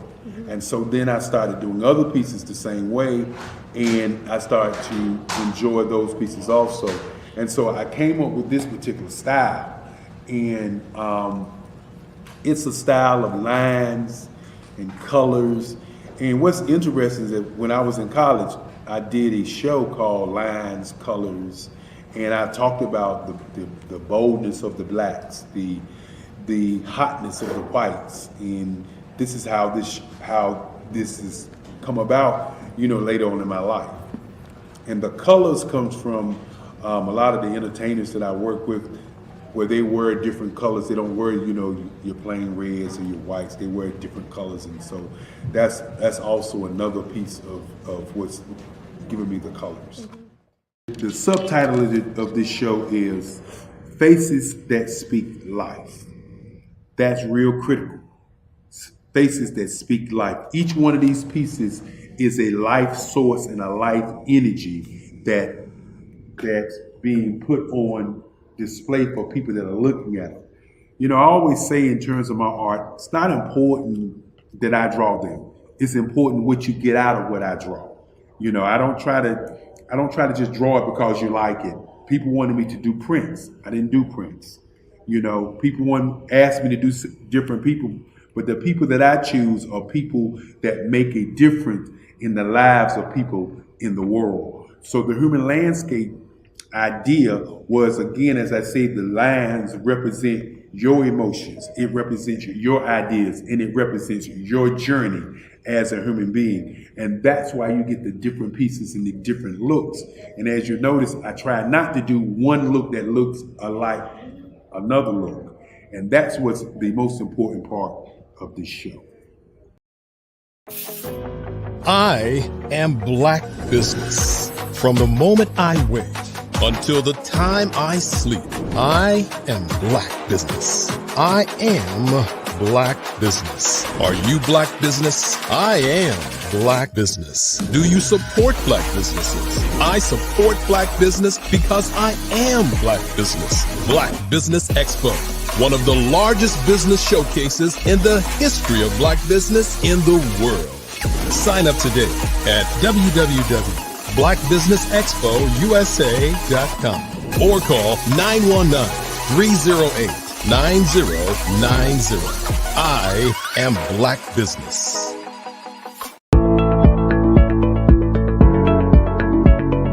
Prepare for what's coming and dominate in economic winter. Stand strong and thrive by showcasing your great products and services globally through the Black Business Network and Black Business Olympics. The Black Business Network has showcased over 2,000 companies with over $7 billion in sales each year. Over 10 million attendees have viewed the rebroadcast each month. Through the Black Business Olympics, unique styles of business training and mentoring are turning students into business owners and entrepreneurial warriors who will dominate in any economy. Gain the ultimate advantage of the Black Business Olympics, 7 days of unbelievable topics and speakers speaking around the globe.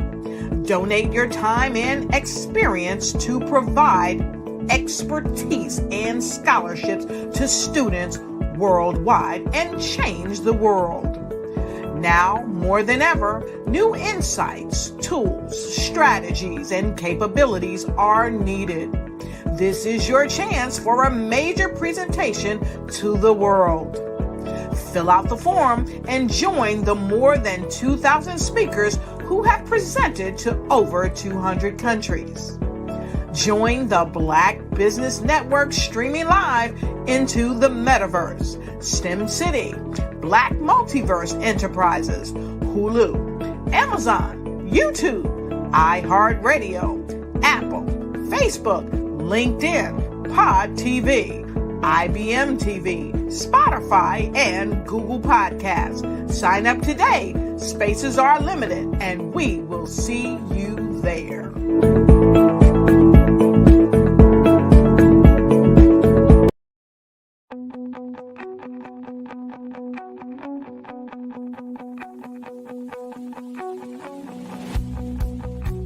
I am Black Business. From the moment I wake until the time I sleep. Yes, I am Black Business. I am Black Business. Tell me, are you Black Business? I am Black Business. Do you support Black businesses? Listen, I support Black business because I am Black Business. Black Business Expo, one of the largest business showcases in the history of Black business in the world. the world. Sign up today at www.blackbusinessexpousa.com or call 919-308-9090. I am Black Business.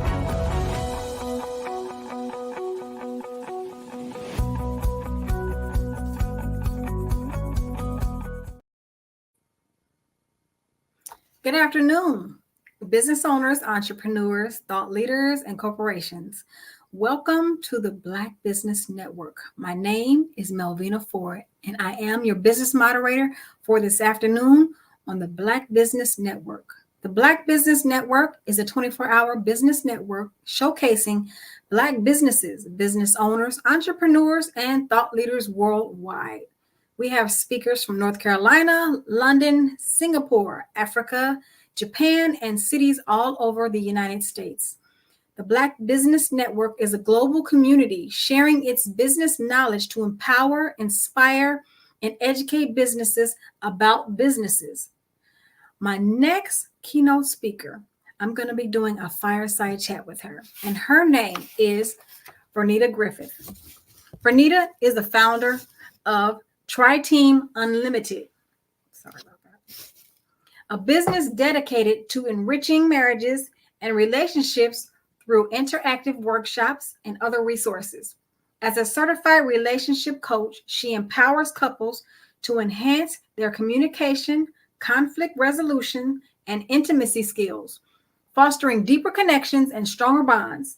In addition to her work with Tri-Team Unlimited, Vernita serves as the creator and executive producer of After I Do, the game show. With a blend of education, laughter, and healing, she exemplifies the transformative power of connection through this innovative platform.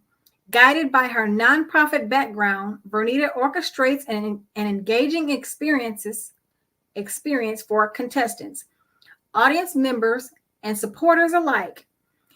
Infused with clean fun, excitement, and inspirational wisdom, the show epitomizes her vision of fostering anticipation and genuine camaraderie. Help me welcome Ms. Vernita Griffith to the show. Welcome.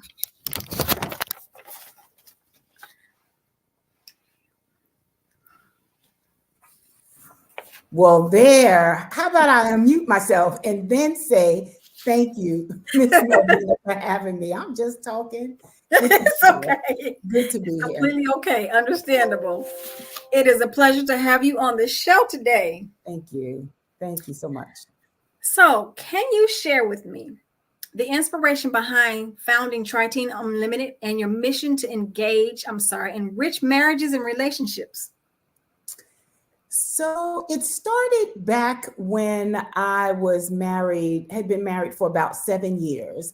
And my husband and I had hit a proverbial wall in our relationship. And because we had promised to stay married forever, we didn't put that little caveat that we would stay married and be happy. And so because we made that promise, I needed to figure out how we could stay married and be happy at the same time. And that started us both on a journey to healing our relationship.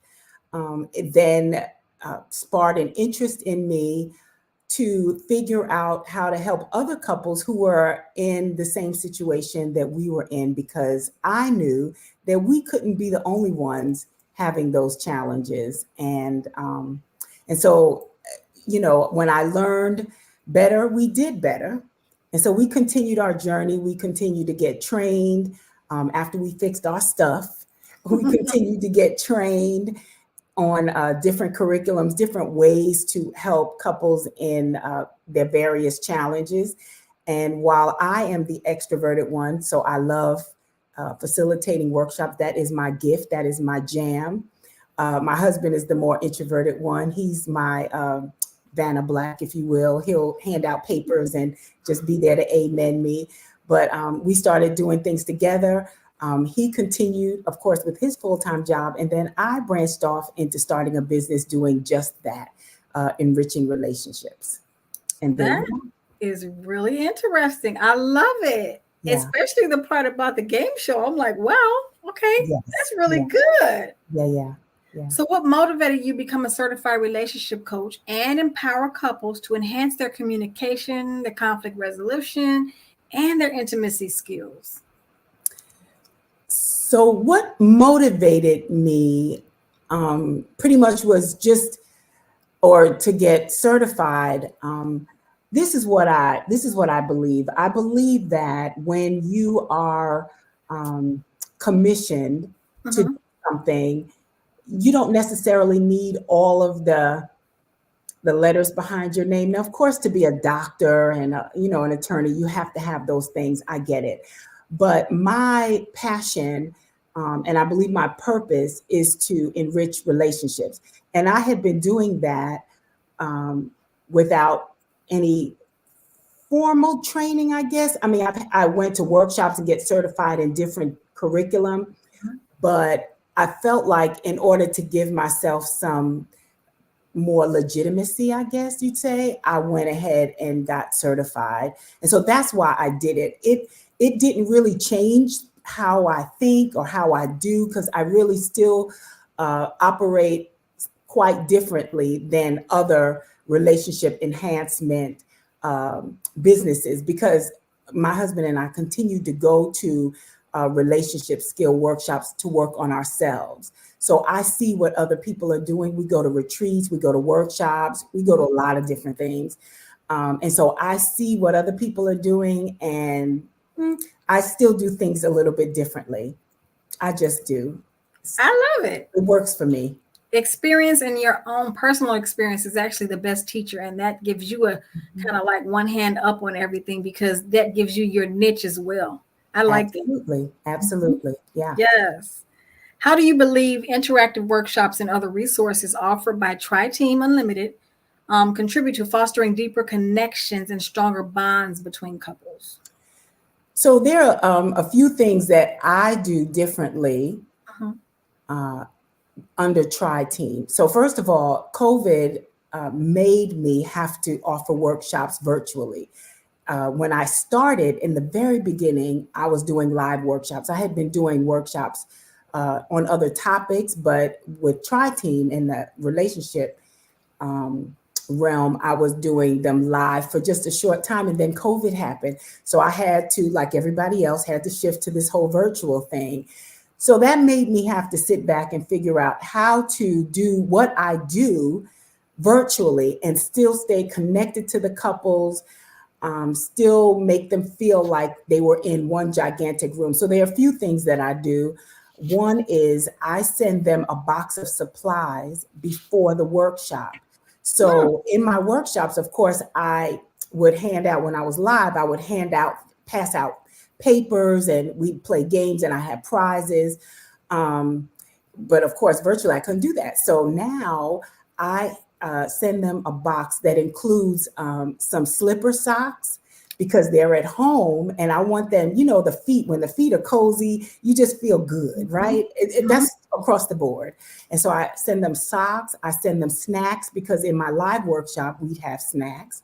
I'd send them different envelopes that they would open periodically during the workshop, so that they could feel like they were getting a handout as if we were live. The other thing that I do differently is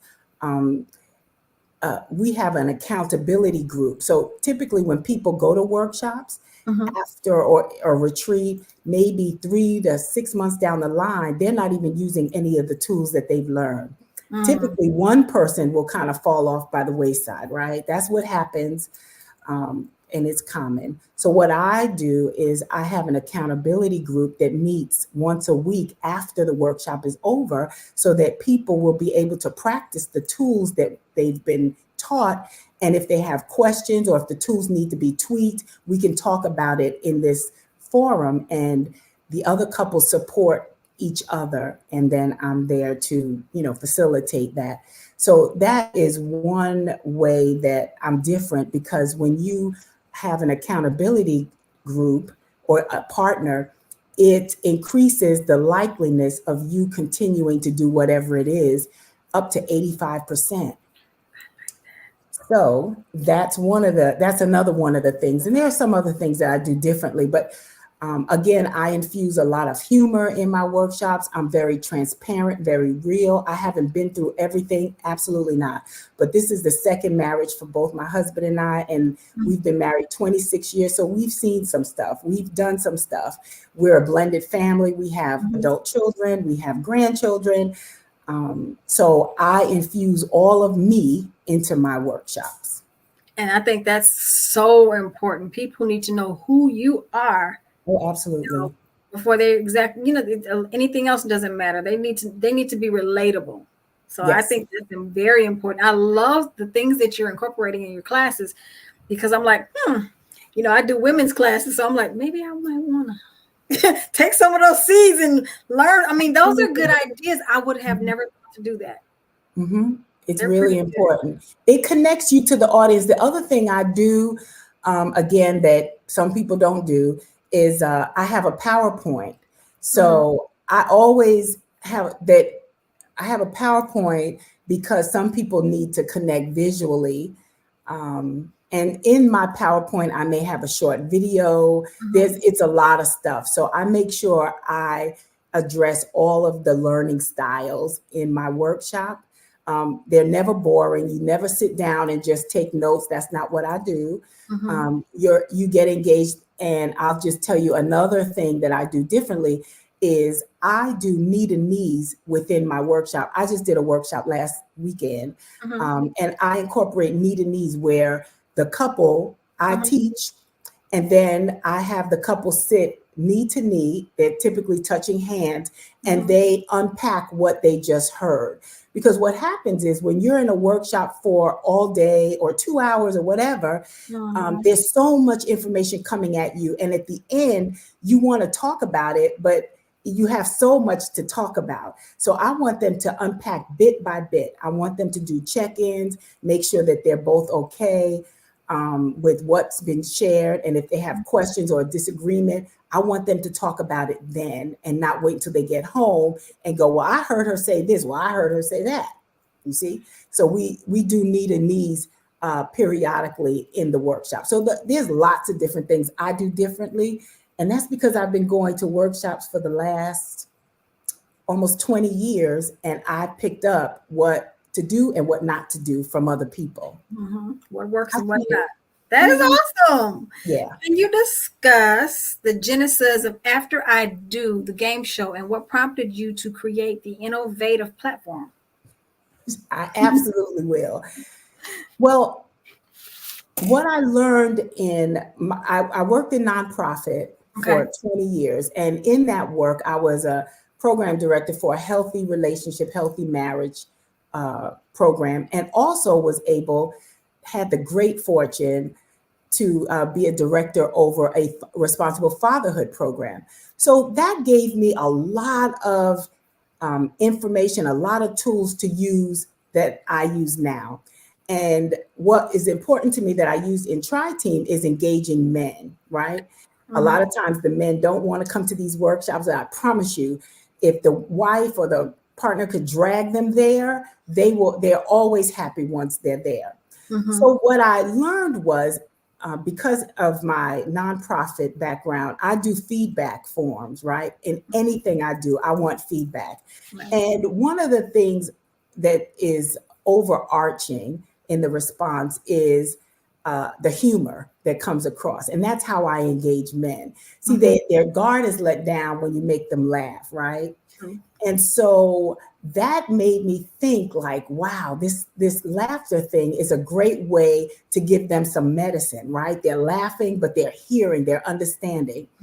So of course, what's another way to laugh is a game show, right? Everybody laughs at a game show. That's true. So I decided, crazy me, to create this game show where I can infuse some lessons along with making marriages look positive and relationships look positive and not ratchet, and give people hope, and show them that you don't have to be perfect to be in a relationship, right? Everything's not perfect and you don't have to know everything, but you can still be together and have a good time. And so I created this game show that may put you in the mind of the Newlywed Game from way back in the day. And that's how it started.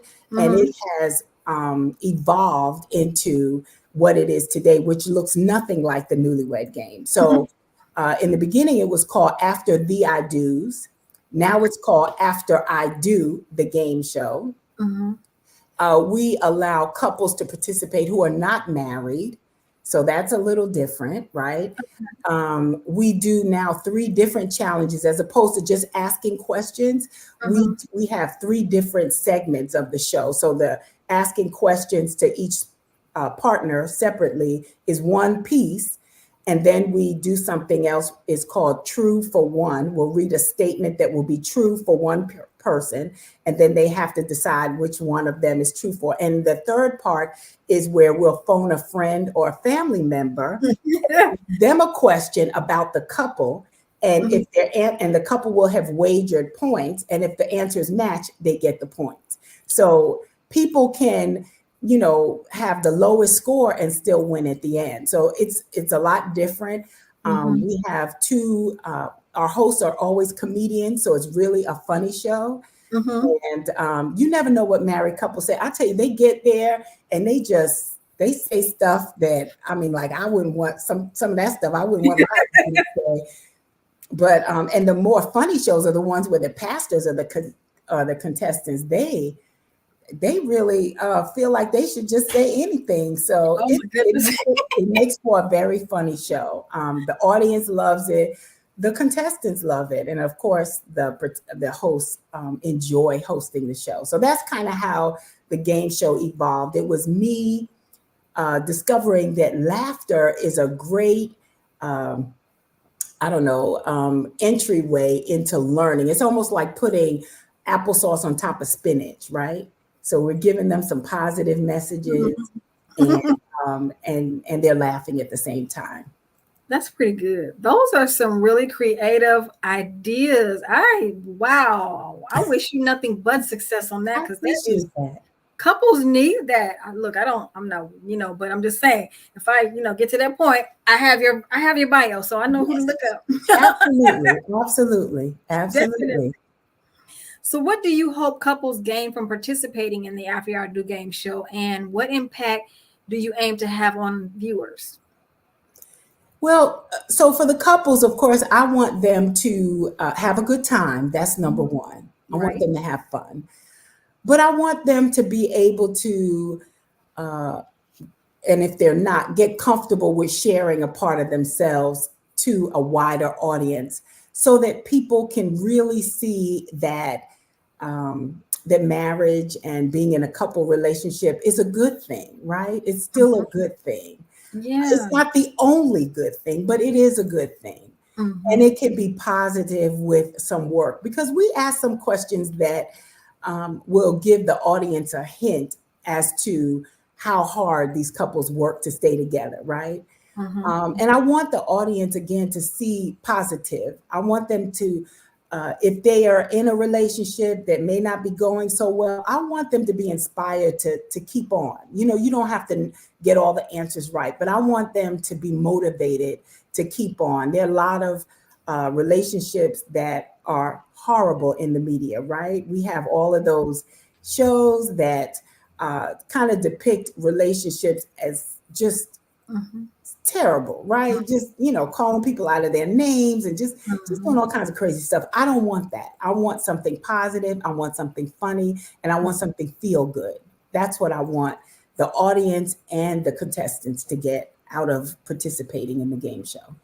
I like that. I think that's pretty good. We haven't had that in so long. I feel like since the days of Cliff and Claire Huxtable, there was a lapse. Yes. So something like this and what you've created is what couples and people need. We all need that, to know that, okay, there is hope. There is, we need to know that this is not the stereotypical, relationship that we're now seeing in the stream, media stream. So I love what you're doing. I think it's just so beautiful. How do you incorporate education, laughter, and healing into the format of After I Do, the game show? Well, like I said, I think, of course, the game show is laughter, right? That's all about laughter. And then I think outside of that, again, just the messaging that goes out is always positive, right? Now, in the live shows, we're evolving to the point where we will give out kind of some tips in the middle of everything. So just some kind of positive messaging that they'll see in the programs and flash on the screen, and it will come from the hosts who are married couples. So we have 2 hosts. We're taping a show April 20th in Charlotte, and we are doing 2 shows, and each show is hosted by a married couple. So the bantering between those 2, I guess, will all speak positive into the audience, into the viewers. That's the goal. That's what I want. That's what I want.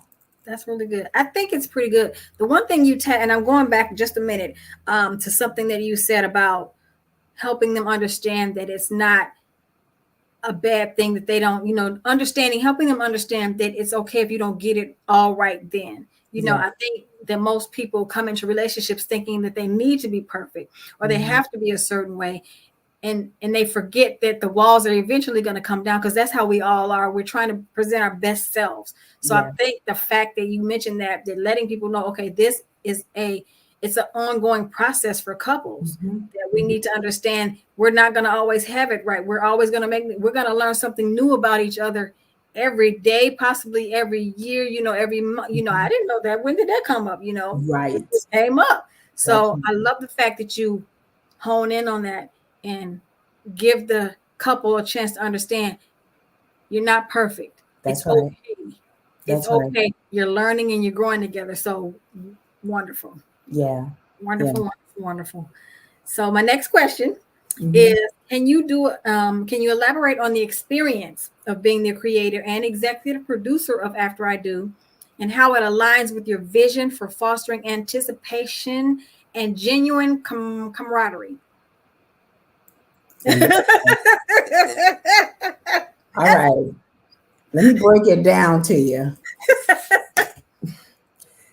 So the experience in creating this whole show has been nothing short of insane. Let me just say that. So what's important to note is that my background is strictly nonprofit enrichment, couples coaching, not therapy or counseling, coaching. And so this whole entertainment world is brand new to me. And from the very beginning, it was my idea to create a show that would travel, right? And then later on, I was like, and hopefully be on television, right? That's the goal, right? Is to be on TV.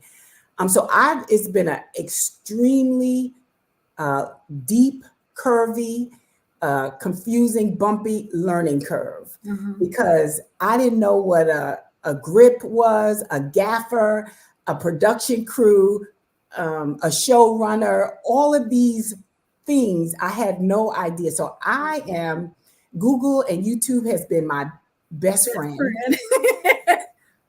And people that I can just, lean on and go, okay, what does that mean? And so what do we have to do next? I did speak with a producer a couple of weeks ago who told me that doing what I'm doing, which is an executive producer, basically is somebody that organizes an event and somebody that can keep a lot of the pieces together. And that's what I can do. And so that's why I've been this successful this far, because I can keep a lot of pieces together. I have a lot of lists. The last part of your question about camaraderie, I don't remember what that was, but I know it's all about my journey, and the journey has been crazy. We're 3 weeks away, less than 3 weeks away from showtime And this is the first time I'm doing a show where I'm really, I have new people that are participating on my team. And so while we're doing this new show, the biggest show I've ever done, I'm still learning them, they're learning me. And it's difficult because because I'm a relationship person, I'm very transparent, very upfront. I say what I mean what I say, right? Other people in the entertainment industry, they play games, they play head game. I don't, I'm too old for that, don't have no time for that. I don't want to have to overthink things like, what do they mean? And so it's been interesting just to work with people that sometimes say things that they don't really mean, and you got to figure that out. That's annoying to me because, if you ask me something, I'm just tell you, this is it. You can either like it or leave it. That's where I am. And then we can go from there. But people are always trying to figure out. I tell, listen, what I say, I mean. I understand everybody doesn't do that, but you could bet your last dollar if Renita said it, she meant that thing. You know what I'm saying?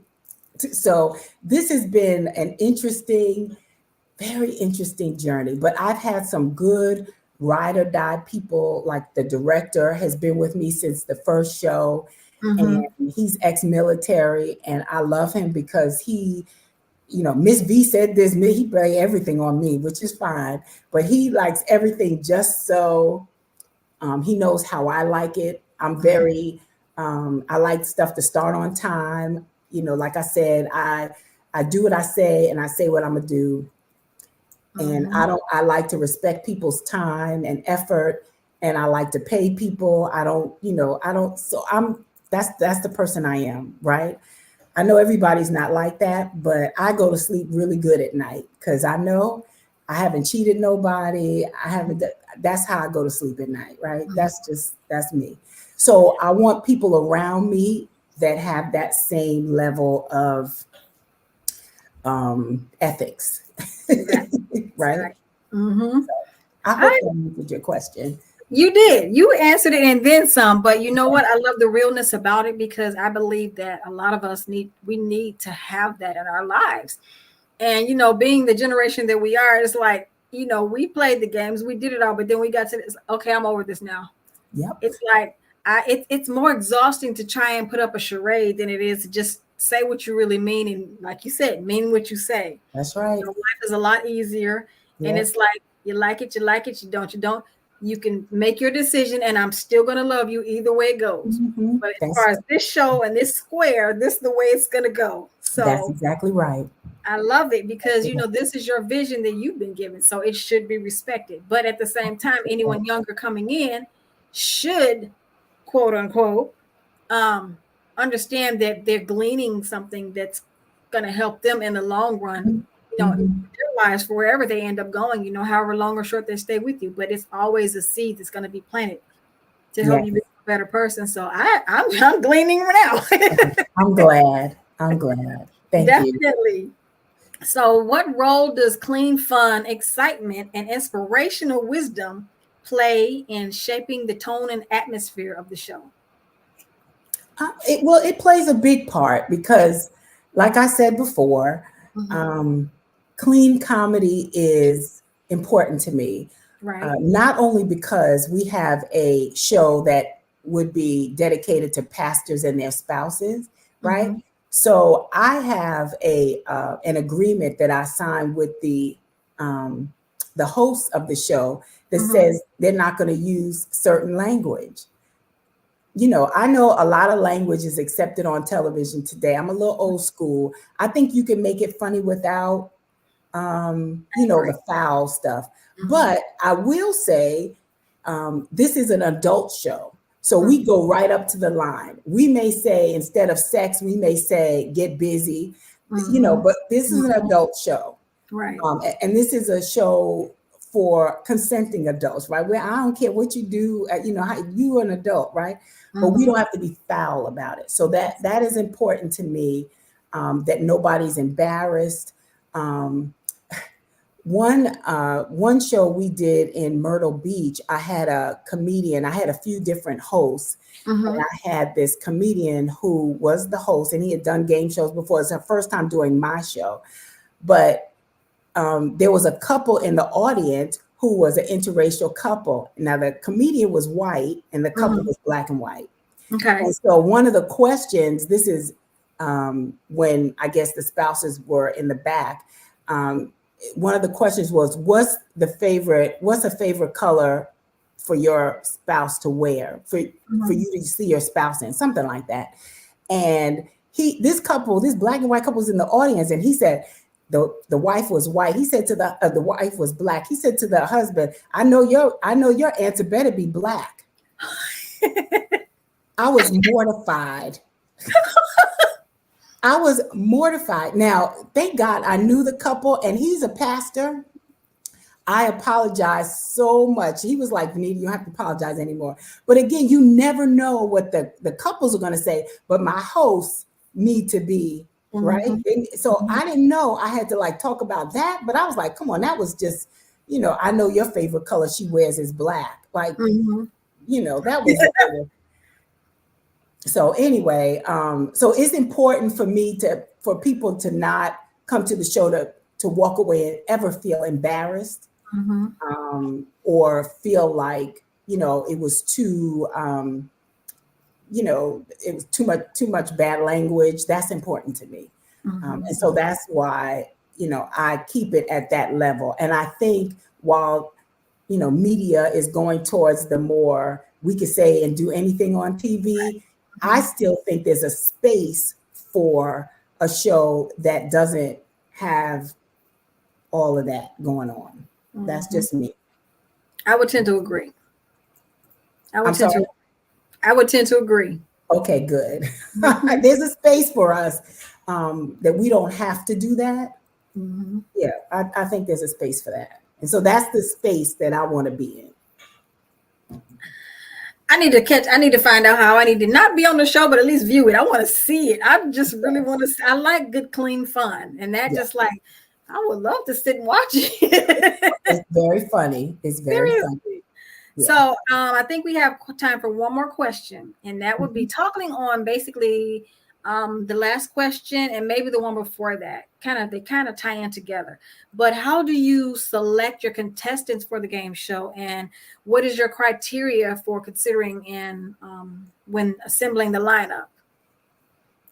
For the contestants, you mean, right? Correct. Yes. So for this show, we put out a call for contestants, and there's a form on the website that they complete, and they submit a picture. So basically, we ask simple questions like, do you have any special skills? We ask for a picture. We ask for their contact information. So there's really nothing at that point everybody fills that out. And then once they clear that, the second round, we'll ask some other questions about them as a couple. And we kind of just there's nobody that I won't accept as a couple. If both parties are willing to be on the show and have a good time, then, I say apply. You know what I mean? So we have 4 couples per show, and this show in Charlotte, we're going to have, of course, 8 couples.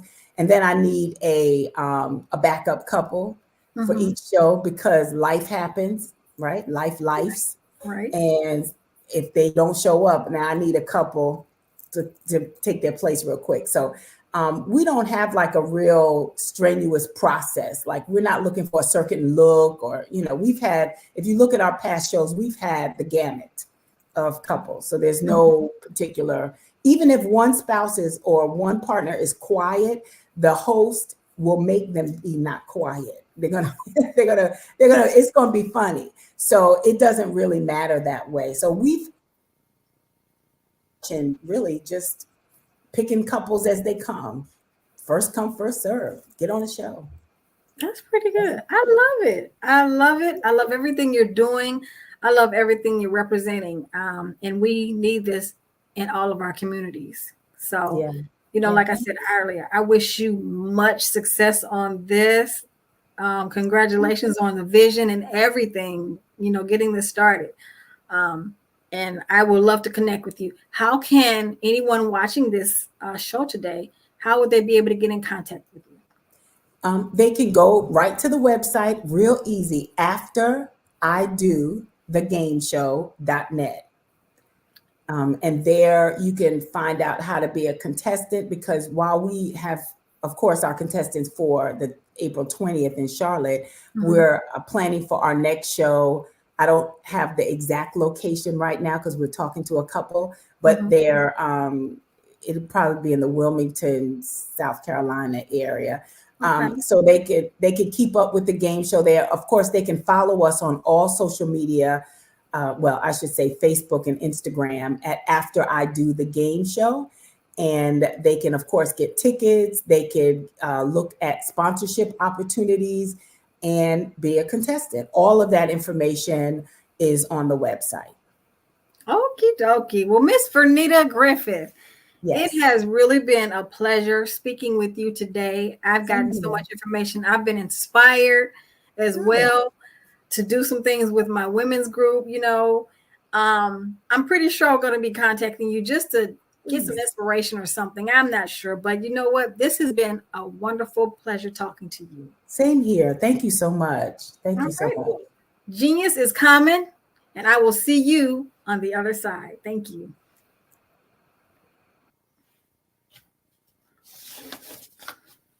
Hello, everyone. How are we doing? Did we enjoy that show? I enjoyed it. So, the Black Business Expo's mission is to raise funds for high school seniors. Why are we doing that? So they can go to college or K-12 entrepreneurs. This expo is a fundraiser for students. So you can go to www.blackbusinessexpousa.com to donate to the scholarship fund, or use the Cash App that's on the screen below at $BBXUSA. Our goal is to give laptops and up to $5,000 to 10 students. Students can register online at www.blackbusinessexpousa.com. Every dollar counts. So we want to remind you to donate to the scholarship fund. We want to thank our Black Business Expo USA sponsors for March 2024. And their names are NC 100, Moody Capital Partners, Suede Soul, Lotus Rich Coaching and Training, Carolina, Virginia Minority Supplier Development Council, Step Management, The Hello LLC, Barbara H. Smith LLC, Margie McLean Foundations Incorporated, Genius is Common, Earth Essentials, Mulaney Shiny Global, 5-Star BDM Media, Executive Women's Success Institute, The Quality Coaching Company, Superwoman Business Services, Creative Force Studios, Lee Entertainment, Artistic App Design, Black Business Expo USA. Genius is common, and I'll see you on the other side. Thank you.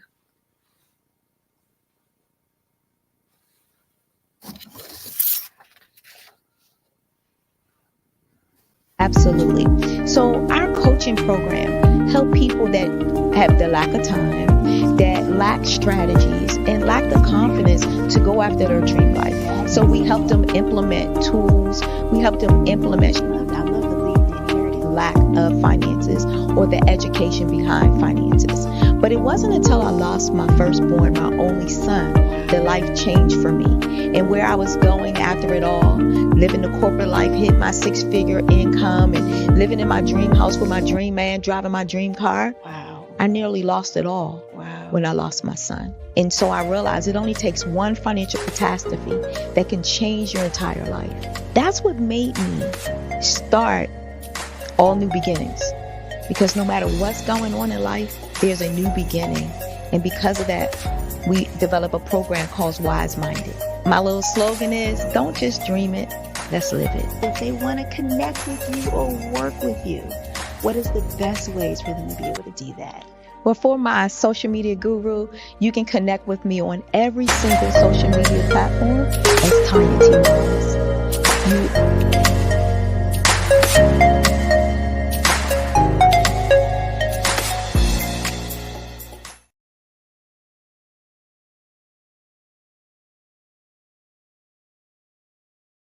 Hello, I am Dr. Eric Kelly III, the visionary strategist and founder of the Black Business Olympics.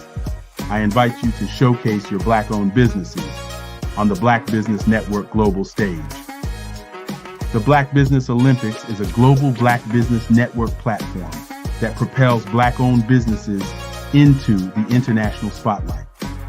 By showcasing your business on the Black Business Olympics platform, you can reach a worldwide audience of potential customers, partners, and investors.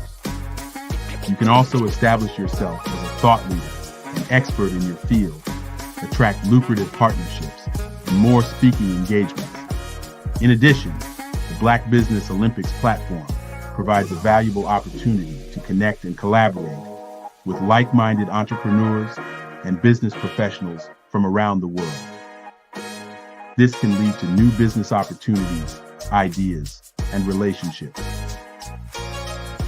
Finally, by sharing your story and expertise on the Black Business Olympics platform, you can inspire and empower others.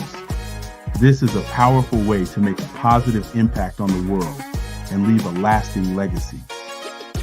If you are a Black-owned business owner, I encourage you to seize the opportunity to showcase your business on the Black Business Olympics platform. It is a once-in-a-lifetime opportunity to make an indelible mark on the world. Be one of the 1,000 visionary entrepreneurs who are changing students' lives, shaping industries, and leaving an unforgettable legacy for their families. Unleash your voice on our global stage and watch your business thrive. Black Business Olympics is one of the largest Black business showcases in the history of Black business in the world. Yes, the entire world. Just give me a call today at 919-308-9090